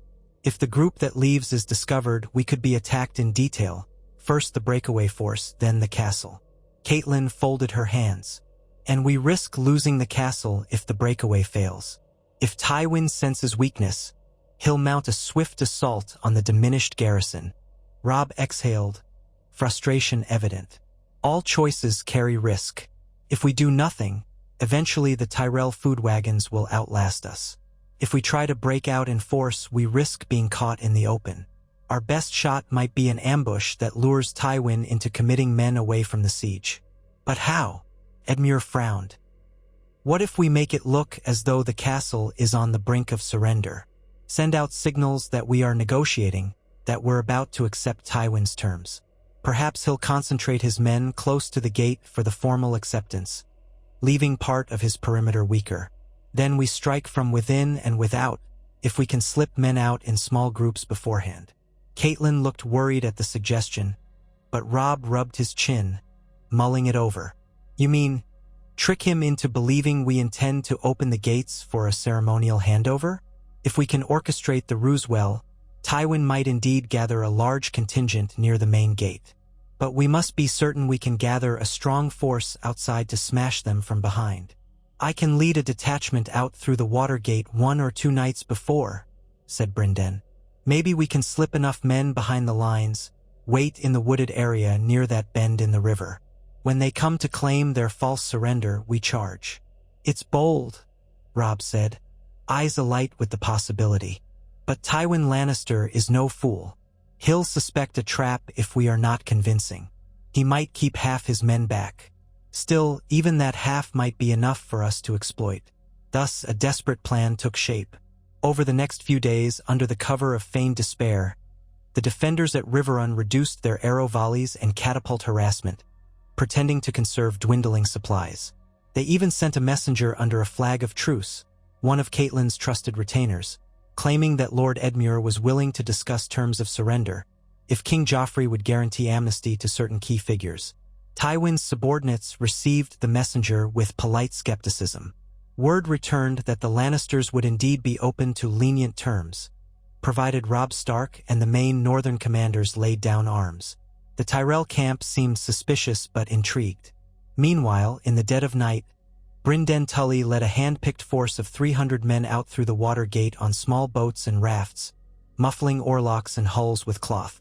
They moved upstream, hugging the shadows, to a heavily wooded patch of land that served as partial farmland before the war. There, they hid among trees and abandoned farmsteads, awaiting the signal. If all went according to plan, once Tywin's men pressed forward to the gate in a show of strength, Robb and Edmure would fling open the gates, only to have Brynden's men crash into the besiegers from the rear. Within the walls, the defenders would also pour out, hoping to sandwich the Lannister-Tyrell host in a chaotic melee. It was a perilous stratagem, one that required precise timing and absolute secrecy. If any piece fell out of place, the entire plan might collapse. Yet, with supplies dwindling, they had no better alternative. Catelyn privately worried that Tywin's famed cunning would see through the ruse. Would the Lannister patriarch trust an offer of surrender from a man who had so publicly defied him? Would Mace Tyrell be so eager to claim the glory of receiving Riverrun's surrender that he would charge forward blindly?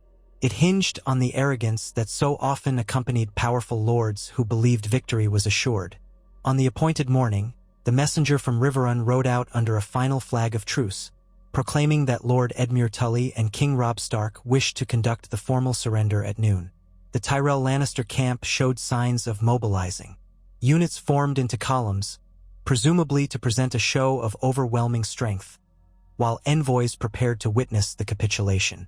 Edmure, watching from the barbican, felt the cold sweat of nerves break across his neck. He could see banners fluttering in the enemy lines, Tyrell gold and green, Lannister crimson, a scattering of lesser houses sworn to the Iron Throne. Among them, more than a few siege weapons. If the plan went awry, those catapults might immediately begin pounding Riverrun again. High in the keep, Catelyn Stark knelt in private prayer, eyes closed, hands clasped around the silver fish sigil of House Tully. She prayed for her son's safety, for her brother, for all the men whose lives hung on this gamble. Nearby, the maester tried to calm the frightened refugees who could not comprehend the sudden hush that had fallen over the defenders. For once, the castle was quiet. No arrow fire, no war horns, just a tense anticipation of midday. At last, horns from the Lannister lines sounded a clarion call. A mass of soldiers, knights on horseback, and footmen holding pikes advanced toward Riverrun's gate in orderly ranks. The standard of Tywin Lannister was carried by a tall knight in gilded armor, though the lord himself was not visible from this distance. Likewise, the standard of House Tyrell swayed in the breeze. They approached within earshot of the moat, halting outside the drawbridge. Silence stretched. Edmure stood on the outer battlements above the gate, flanked by Robb Stark, Great John Umber, and a line of archers who struggled to appear sullen rather than ready for sudden violence. With a swallow, Edmure lifted his voice so the assembled host could hear. "My lords, we are prepared to yield Riverrun, on condition that the Tully name be spared from attainder and that all small folk within be spared from slaughter. Have you authority to grant these conditions?" From within the Lannister-Tyrell ranks, a lord stepped forward. The man wore a cloak embroidered with golden roses. Presumably, He was one of Mace Tyrell's more prominent bannermen or captains. "House Tyrell agrees to be merciful," the man declared, though his tone was not entirely without mockery. "Lord Tywin Lannister likewise wishes to see your castle intact, that it may serve the king. Lay down your arms and open your gates. The crown shall decide your fate." Edmure forced a trembling sigh for effect, as though in resignation. "Very well," he called. "Open the gates." The portcullis groaned. The drawbridge lowered. The watchers on the walls prayed no one noticed the lines of crossbowmen discreetly concealed, or the heavy lumps of rock stacked behind certain merlins.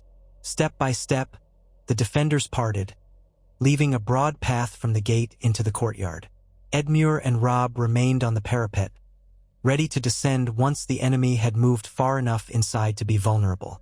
What happened next seemed to unfold in slow motion. Drums beat from the Lannister-Tyrell host, and a column of men marched forward, crossing the drawbridge. The watchers saw their polished helms and tall pikes. The castle yard stretched before them, eerily empty. Just as the column began to fan out, horns blared from the ramparts, sharp, jarring blasts. It was the signal. Simultaneously, the portcullis slammed down behind the lead ranks of the invaders, cutting them off from the bulk of their force outside. Hidden crossbowmen popped up from behind wagons, behind crates, from the side towers, unleashing a volley of bolts into the startled intruders. From the parapet, archers leaned over, raining arrows onto men who had expected no resistance. Shouts and screams ripped through the courtyard as the leading wave of Lannister-Tyrell troops scrambled, some turning back only to find the gates sealed. Many were shot down before they could raise their shields. At the same instant, Brynden Tully's men emerged from their hiding spot in the wooded area to the rear of the besieging lines. Their horns echoed, causing chaos among the Lannister ranks that had remained outside. The roar of men charging from behind forced them to pivot, stumbling in confusion. The watchers on the walls saw the swirling melee that erupted as hundreds of Tully and northern soldiers slammed into the unprepared rear of the Lannister-Tyrell formation. War cries rent the air, steel met steel. Inside the castle walls, Robb barked the command. The defenders poured from side passages, swords drawn. Trapped between the sealed gate and the inner defenses, the unlucky vanguard of the besiegers found themselves cut off. Some tried to scale the walls, but ladders had not been brought. A handful hurled grappling hooks only to be shot down.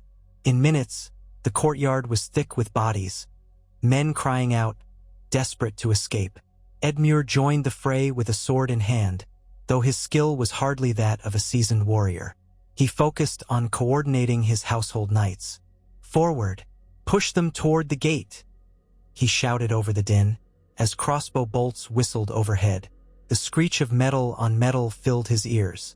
In a corner of the yard, a group of Tyrell men-at-arms attempted to form a shield wall, but were flanked by Tully guards emerging from a hidden sally port. Panic took hold among the assailants, their formation in tatters. Outside, the main body of the besieging army realized the ruse. Horns blared in alarm as the men tried to come to the rescue of their vanguard, but Brynden's ambush pinned many in place. The crack of steel rang out amid the trees. Cavalry attempted to form up, but confusion reigned as different companies tried to pivot in tight quarters. Some Lannister knights managed to gallop toward the drawbridge, but it was raised again the moment the portcullis had dropped.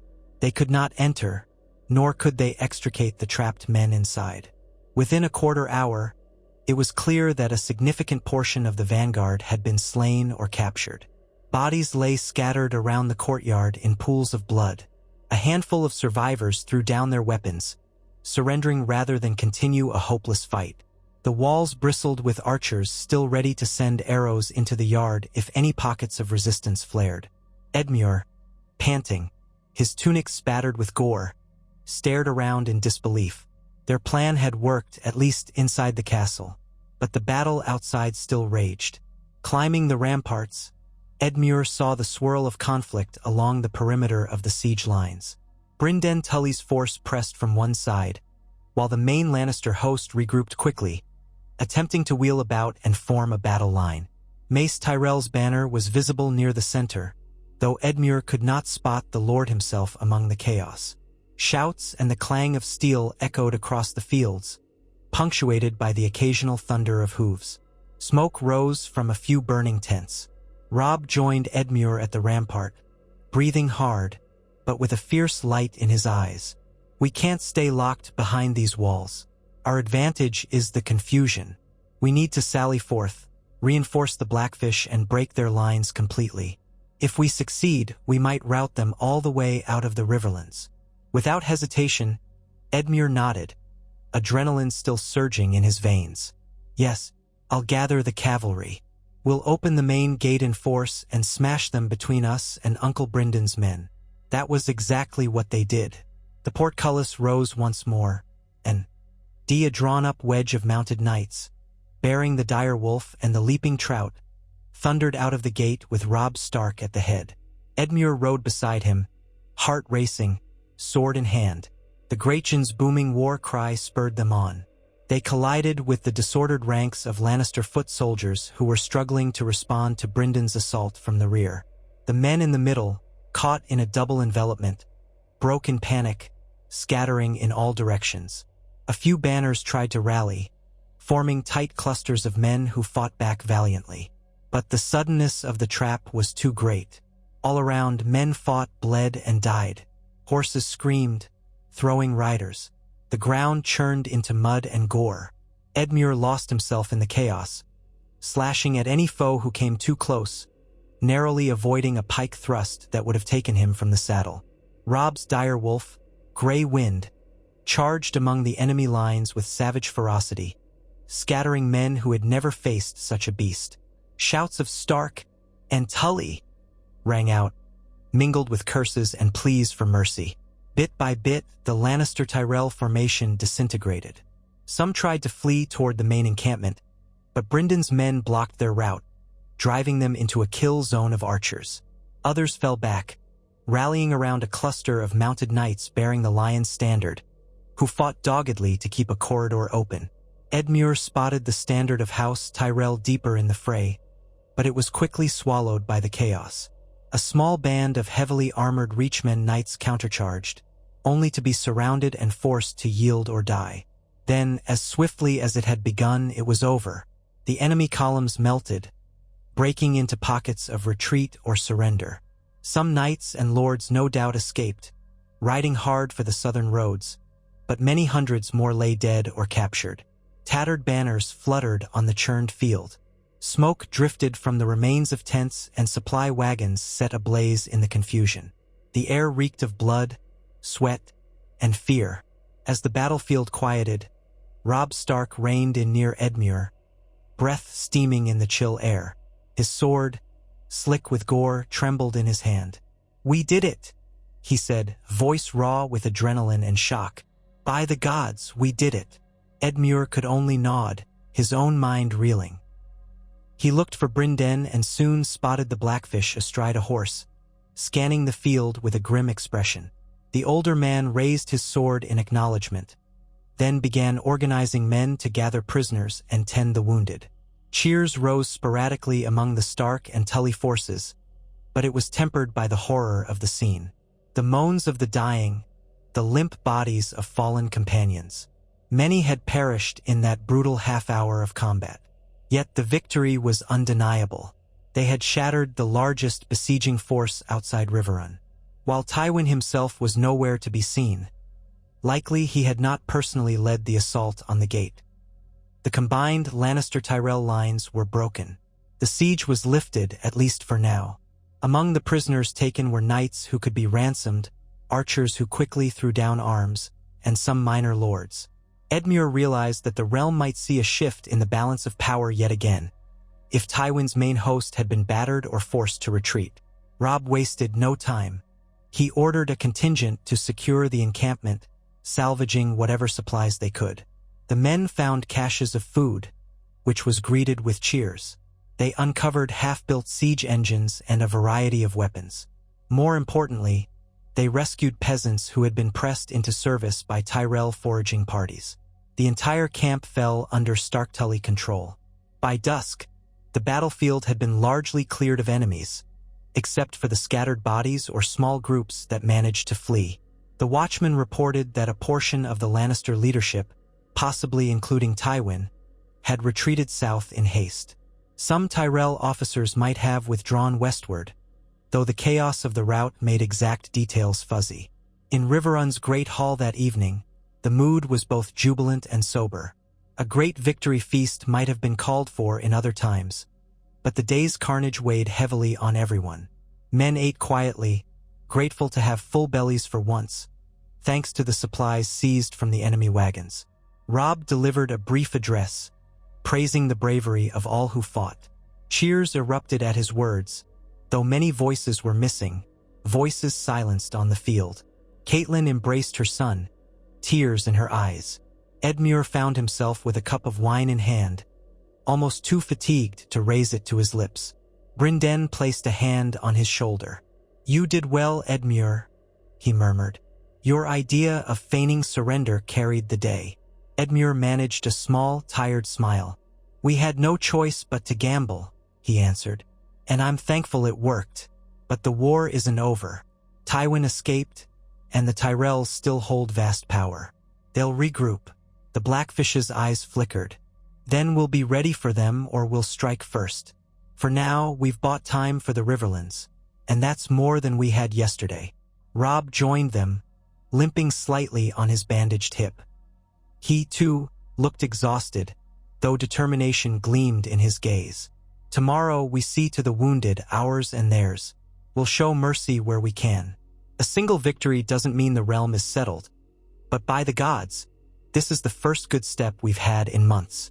The next day dawned pale and cold, but Riverrun's banners rippled proudly above its walls, unbesieged.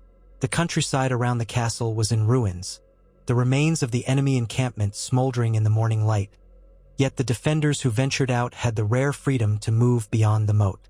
Scouts reported that Tywin's remnants had retreated south, leaving the roads momentarily clear. Over the following week, negotiations began with the lords taken prisoner. Some offered ransoms. Others, particularly minor lords from the Reach, expressed willingness to sign pledges not to take up arms again if released. Robb Stark, mindful of alliances, weighed these offers carefully. Ransoms could fund the war effort, but releasing enemies might cause problems later. In the end, he accepted gold for most, but retained a few high-value hostages to ensure the Tyrells would hesitate to attack again soon. Meanwhile, Edmure oversaw the distribution of recovered supplies to the starving villagers who emerged from hiding. In the small hamlets around Riverrun, farmers crept back to see if their homes still stood. Many discovered only burned timbers and half-plundered barns. Seeing their plight, Edmure found himself recalling the entire tortured path that had led the Riverlands to this devastation. Hoster Tully's initial alliance with Tywin, the subsequent betrayal, the fracturing of loyalty among the local lords, and the terrible battles that followed. Though they had just won a pivotal victory, the scars of the war were far from healed.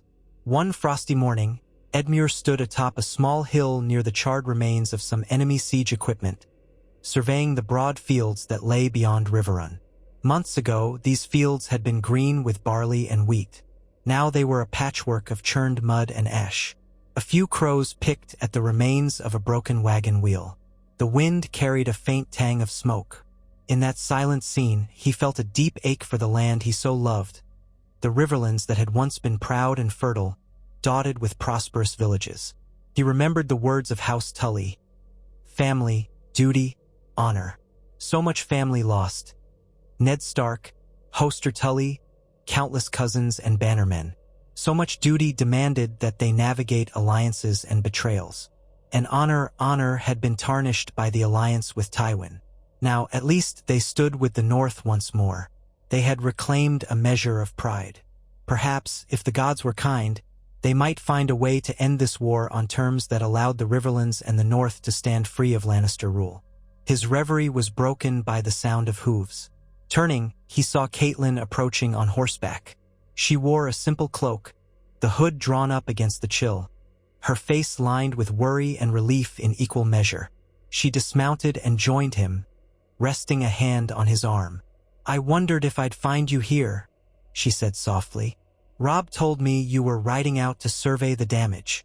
He nodded, eyes distant. I needed to see it for myself, to remind myself what we fight for and what we've lost. Catelyn's gaze fell over the blackened ground, a shiver running through her. Mother always said war leaves scars on the land that outlive any man, she murmured, echoing some long-ago memory. But we must do our best to heal them. Edmure exhaled slowly. We will need time, Cat. The war might drag on. Tywin and the Tyrells won't simply vanish. But at least we're not under siege. Riverrun can be a beacon for the Riverlords to rally around. They'll see that we can defeat the Lannisters. She managed a small smile. Yes, and perhaps we can gather enough strength to force the crown to the negotiating table. The North wants independence, and the Riverlands, we want our own freedom too, though I suspect some houses will fear retribution if the Lannisters eventually regain power. He touched her hand gently. Whatever happens, we stand together now. We won't let any rift tear House Tully and House Stark apart again. Catelyn's eyes glistened. Thank you, Edmure. She looked away briefly, blinking. I only wish Father were here to see what we've accomplished. We made mistakes, he did too, but we're still standing. We saved Riverrun, at least for the time being. Together, they gazed upon the horizon, where the sun struggled through a haze of smoke and morning mist. For the first time in what felt like an eternity, there was no immediate threat of enemy siege weapons just beyond the moat. As the crows took flight, their calls mingled with the distant rumble of the river, and the siblings stood in a companionable silence, haunted by all that had happened yet hopeful that a new chapter might be written for the Riverlands. When they returned to Riverrun, the great hall buzzed with the activity of lords and knights debating the next move. Some favored an immediate pursuit of the retreating forces, aiming to strike Tywin before he could regroup. Others argued for fortifying their hold, focusing on restoring farmland and repairing their defenses in case the enemy returned. Amid the discussions, Robb Stark maintained that the North could not remain indefinitely in the Riverlands. Winter's approach demanded that many northern bannermen return home to safeguard their own lands from the harsh season. This sparked a new wave of strategic questions. Could Edmure and the Riverlords hold against a counterattack if the Northerners withdrew in large numbers? If Robb wanted to keep the momentum, how far could he push before risking overextension? Each question brought forth further complexity. The War of the Five Kings had stretched the realm in too many directions. Lines of supply, alliances, and loyalty frayed under the strain. In private, Edmure spoke with Robb and Brynden. We've bought ourselves a reprieve by smashing Tywin's siege, he noted. But if he regroups with Mace Tyrell elsewhere, we might face another invasion come spring. We need a lasting resolution, either a negotiated settlement or a decisive campaign that breaks the Lannisters' power for good. Robb's expression was somber. Breaking the Lannisters would mean marching on the Westerlands, laying siege to Casterly Rock, or capturing King's Landing. But King's Landing is strongly held, especially after Stannis was beaten. The Tyrell alliance with the Crown complicates any plan to take the city. As for Casterly Rock, it's nearly as formidable. If I empty the north of men for such a campaign, what if the Ironborn return to raid our coasts? Brynden nodded. It's a puzzle with no simple solution. Our best chance might be forging alliances with other great houses discontented with Lannister rule. Yet the Tyrells were precisely such a house, until they wed Margaery Tyrell to Joffrey. Now they're more tightly bound than ever. Days turned into weeks as winter edged closer, the mornings frosty, the nights bitter. Scouts ranged south, reporting no immediate sign of large Lannister or Tyrell hosts. Apparently, Tywin had indeed retreated to consolidate forces around Harrenhal or perhaps even the Crownlands, uncertain how best to respond to the humiliating defeat at Riverrun. Occasional skirmishes erupted between outriders, but there was no renewed siege. Meanwhile, Walder Frey at the Twins sent a letter of cautious congratulation to Edmure, praising the victory but offering no immediate promise of men or support. True to form, the old lord seemed content to wait and see which side would prove dominant in the longer war. Still, the reopened roads allowed some supplies to pass through the Frey crossing to Riverrun, grain shipments in exchange for coin or future favors. It was a small but vital lifeline for the battered region. In late autumn, Robb convened a great gathering of Riverlords at Riverrun, urging them to unite more fully under Edmure's leadership now that House Tully had redeemed itself by standing firm against the Lannisters. Lords Bracken and Blackwood both came, sullen at having to share the same hall, yet acknowledging the need for unity. The Mallisters of Seaguard arrived as well, proud and wary. Lords Vance and Piper also returned, having sat out much of the war's earlier conflict. They all recognized that the Tully name, once tarnished, now carried renewed prestige after the siege. Still, old grievances simmered, not easily forgotten. Robb addressed them with frankness.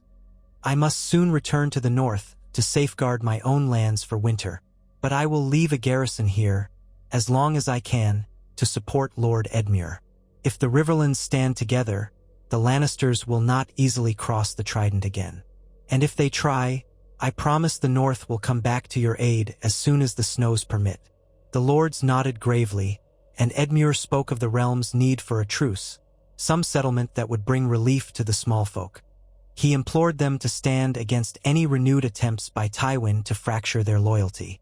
Though many had been angered by House Tully's earlier alignment with the Lannisters, the tide of battle and the visible devotion of Edmure to the Riverlands' well-being had soothed some of their fury. Indeed, the ravaged farmland and half-burned villages reminded them that they could ill afford more divisions in the face of such threats. That night, the Great Hall hosted a modest feast. Not lavish, for provisions were still limited, but enough to let the lords dine together and share a moment of camaraderie.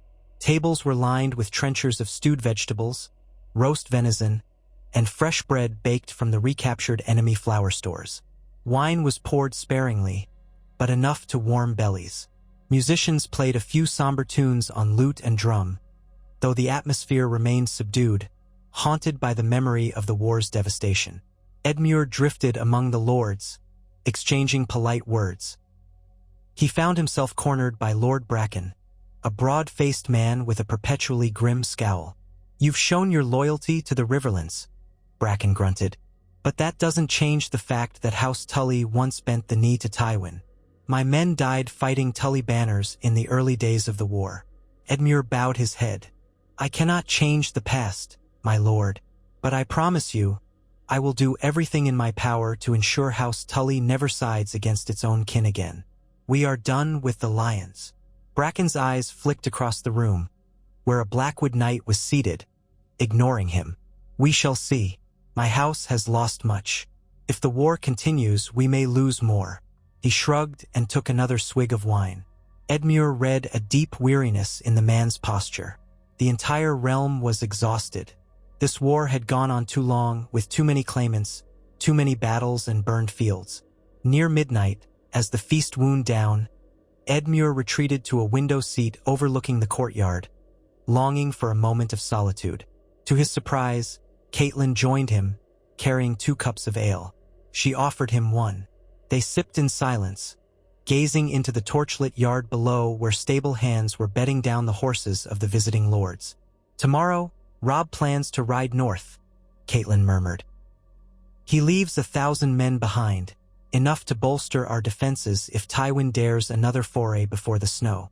But the rest must return to safeguard the neck and the winter stores for the north." Edmure nodded slowly. "We'll miss them, but I understand. Winter is harsh in the north, and you've already been away for so long." He sighed. "I only wish we could have found a quicker end to this war. The south is still in Lannister hands, Joffrey sits on the Iron Throne, and the Tyrells stand behind him. Our victory here might be a single stroke in a larger conflict." Caitlin reached for his hand. "We've done what we can. Riverrun stands free. The Riverlords are rallying. The war is not won, but at least we're no longer caught under siege. I'll stay a while longer to help you with negotiations and rebuilding." Robb agrees that my presence might help unify the Riverlords. A wave of gratitude washed over Edmure. "Thank you. I'll need your counsel more than ever." Early the next morning, the courtyard echoed with the clatter of hooves as Robb Stark and his men prepared to depart. The cold autumn wind tugged at their cloaks, carrying the scent of wood smoke from the guard towers. Brynden Tully would remain, helping Edmure safeguard the region, while the Great John and other northern bannermen rode north with their king. Catelyn stood near Robb's side, her expression torn, as though she wished to ride north with him but had resolved to remain to support her home. Edmure clasped Robb's arm in farewell. The young king's eyes were steady. "Thank you for all you've done," Robb said quietly. "You've proven yourself. I only pray the realm sees sense soon, and we don't need more battles like the last." "Travel safely," Edmure replied, "and if you have need of us, send word." Robb smiled faintly. "The same. If Tywin returns in force, ravens will find their way north. We'll march again if the roads are passable." With that, he mounted his horse, Grey Wind trotting at his side, and led the column out through Riverlands gates, crossing the drawbridge that had once been the site of that cunning ambush. Men who had fought side by side against the Lannisters now departed, leaving Riverrun quieter and the lines of responsibility clearer. Over the next fortnight, Edmure threw himself into the tasks of lordship. He oversaw the refortification of the castle walls, in case of another siege. He directed the distribution of seized supplies to the hungry smallfolk in surrounding hamlets. He organized search parties to track down any remaining Lannister stragglers who might terrorize the countryside as bandits. Each day brought new challenges, from petty squabbles among his bannermen to the sorrow of discovering yet another burned village. Yet for the first time in many moons, he felt a sense of purpose and clarity. This was his duty, to protect the Riverlands, to rectify past mistakes, to stand firm in the face of chaos. Catelyn served as mediator in a dispute between House Bracken and House Blackwood, whose age-old feud flared anew when a patch of farmland near the border changed hands after the war's devastation. Though they left the negotiation table still glow.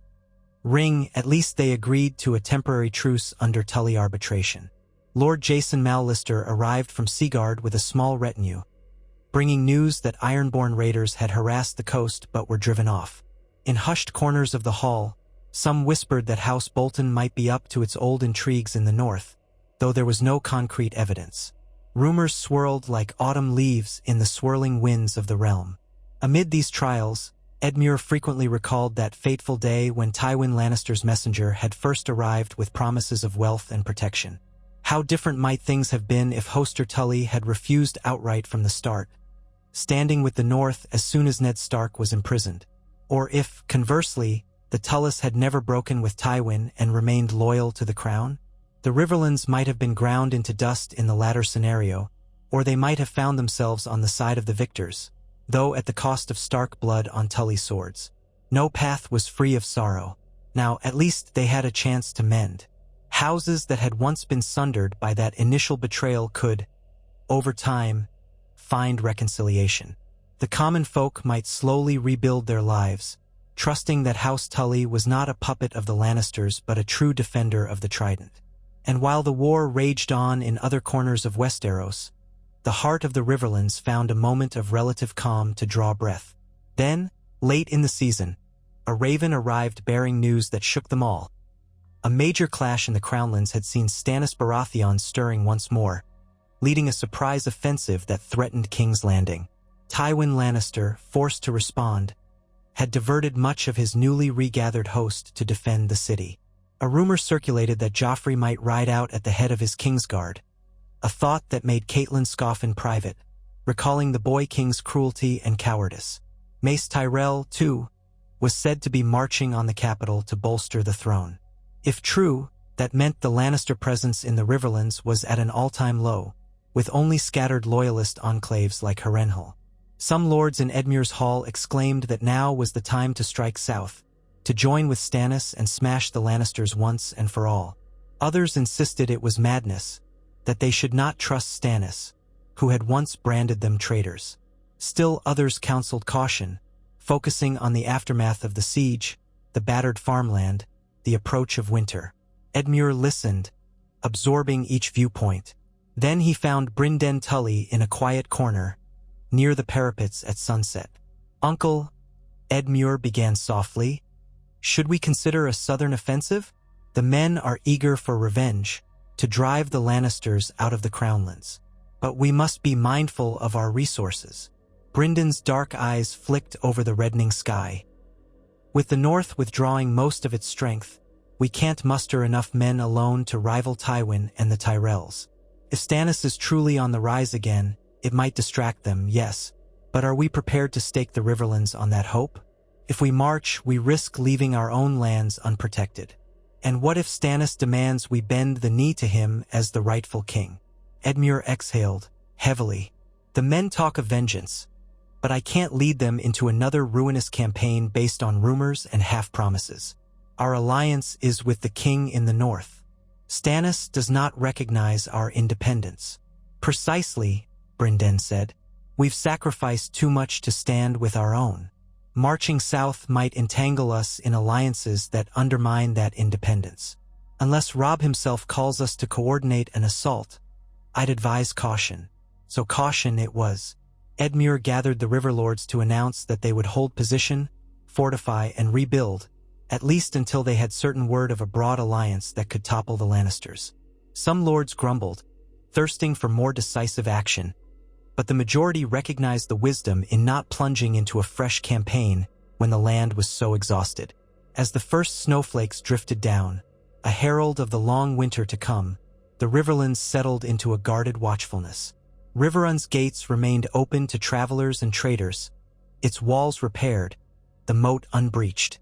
From time to time, outriders returned with news of minor skirmishes or sightings of Lannister patrols, but no large-scale threat materialized.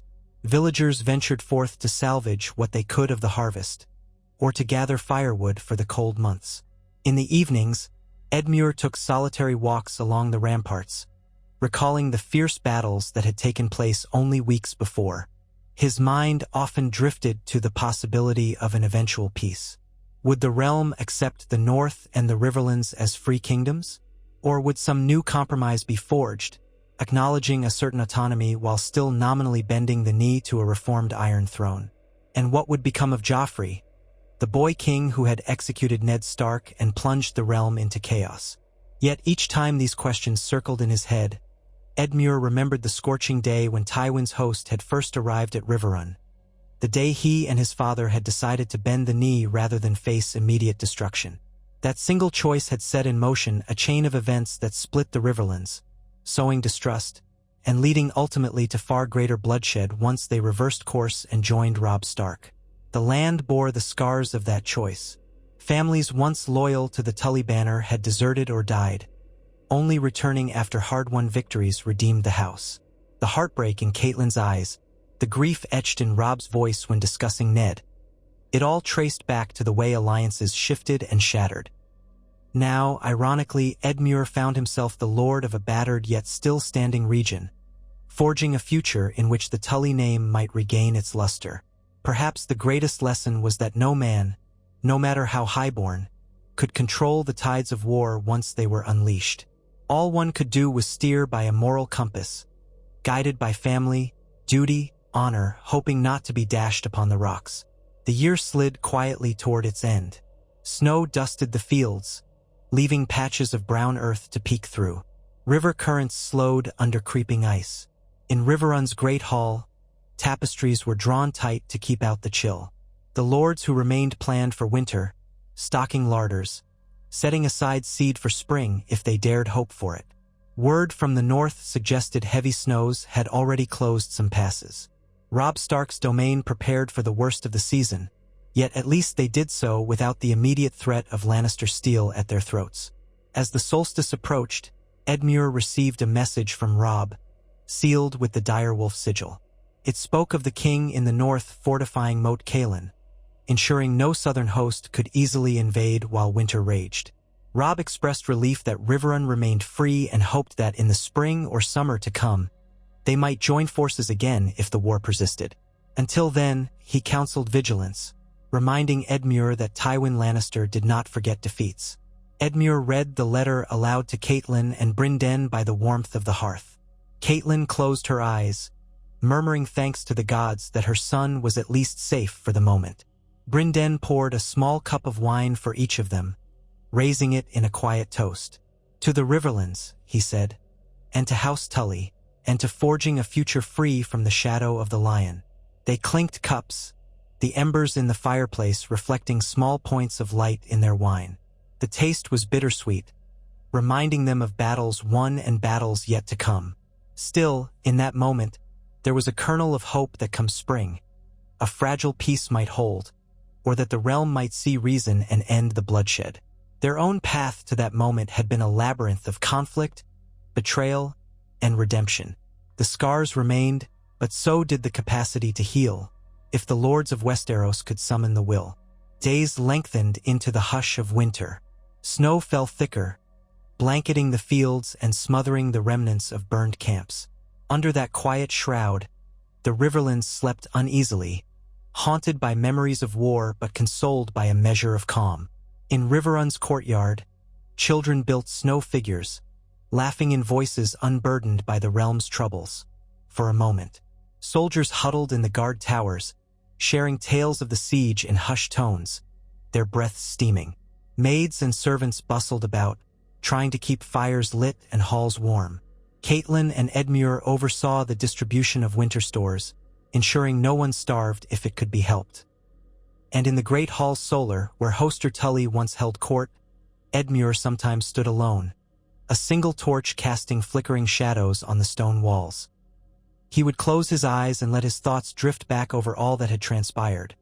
The arrival of Tywin's messenger, the debates in that same hall, his father's wheezing command, the shock of Eddard Stark's execution, the heartbreak of fighting kin in the Whispering Wood, the final desperate decision to abandon Tywin and rejoin the North, the tense siege that nearly crushed Riverrun, and their triumphant ploy to break the siege. It was enough to fill a lifetime, yet the war around them still simmered. In those quiet moments, he would set his hand on the carved sigil of the Tully trout etched into the ancient stone mantle. He would recall the motto family, duty, honor. For so long, those words had seemed to conflict with each other in an impossible tangle. But perhaps, in the end, they were meant to stand together. One's family, his sister Catelyn, his uncle Brynden, his king by blood, Robb, had guided him back to the path of honor. And his duty, as Lord of Riverrun and the Riverlands, required him to stand firm against oppression, no matter how formidable the foe. Yes, the war still loomed beyond the snows, and Tywin Lannister would no doubt seek vengeance. But House Tully had endured its greatest test, torn between fear and loyalty, battered by a conflict that threatened to annihilate them. And they had emerged, if not unscathed, then at least unbroken. The Riverlands were no longer split as they had been. The faint lines of fracture still existed, but a sense of renewed unity had taken hold after the siege's end. That was a victory in itself, a seed that might grow into lasting peace, provided the storms of war did not uproot it once more. In the hush of a winter twilight, Edmure Tully stood by the frozen red fork, gazing at the shimmering ribbon of ice that ran beside Riverrun's walls. He thought of the countless times he and Catelyn had fished these waters as children, how the trout would dart and glimmer in the summer sun. Those days felt so distant now, swallowed by the tide of war. Yet the river endured, flowing on beneath the ice. So, too, House Tully would endure, carrying forward its legacy in the face of adversity. Even in the midst of the War of the Five Kings, the fish still swam, the snows still fell, and life pressed on. Despite everything, there was resilience in these lands, and in the hearts of those who had once made a flawed choice to side with the lion, only to return at great cost to the wolf's side. The cycle of the seasons would bring change again. Perhaps the next thaw would find the Riverlands healing, forging new bonds, and standing ever more firmly in its rightful place beside the North. Edmure bowed his head briefly, eyes closed, a plume of white breath escaping his lips in the cold. Then he turned toward the gate, where warm lights glowed from the windows of Riverrun's halls. He walked back inside with measured steps. There was work to be done. Letters to write, disputes to settle, a realm to guide through the winter. In that steady routine, he found purpose and, to his mild surprise, a quiet hope. Whatever might come when spring returned, House Tully would meet it standing tall under the banner of the leaping trout, unafraid and unbowed by the ghosts of the war they had survived.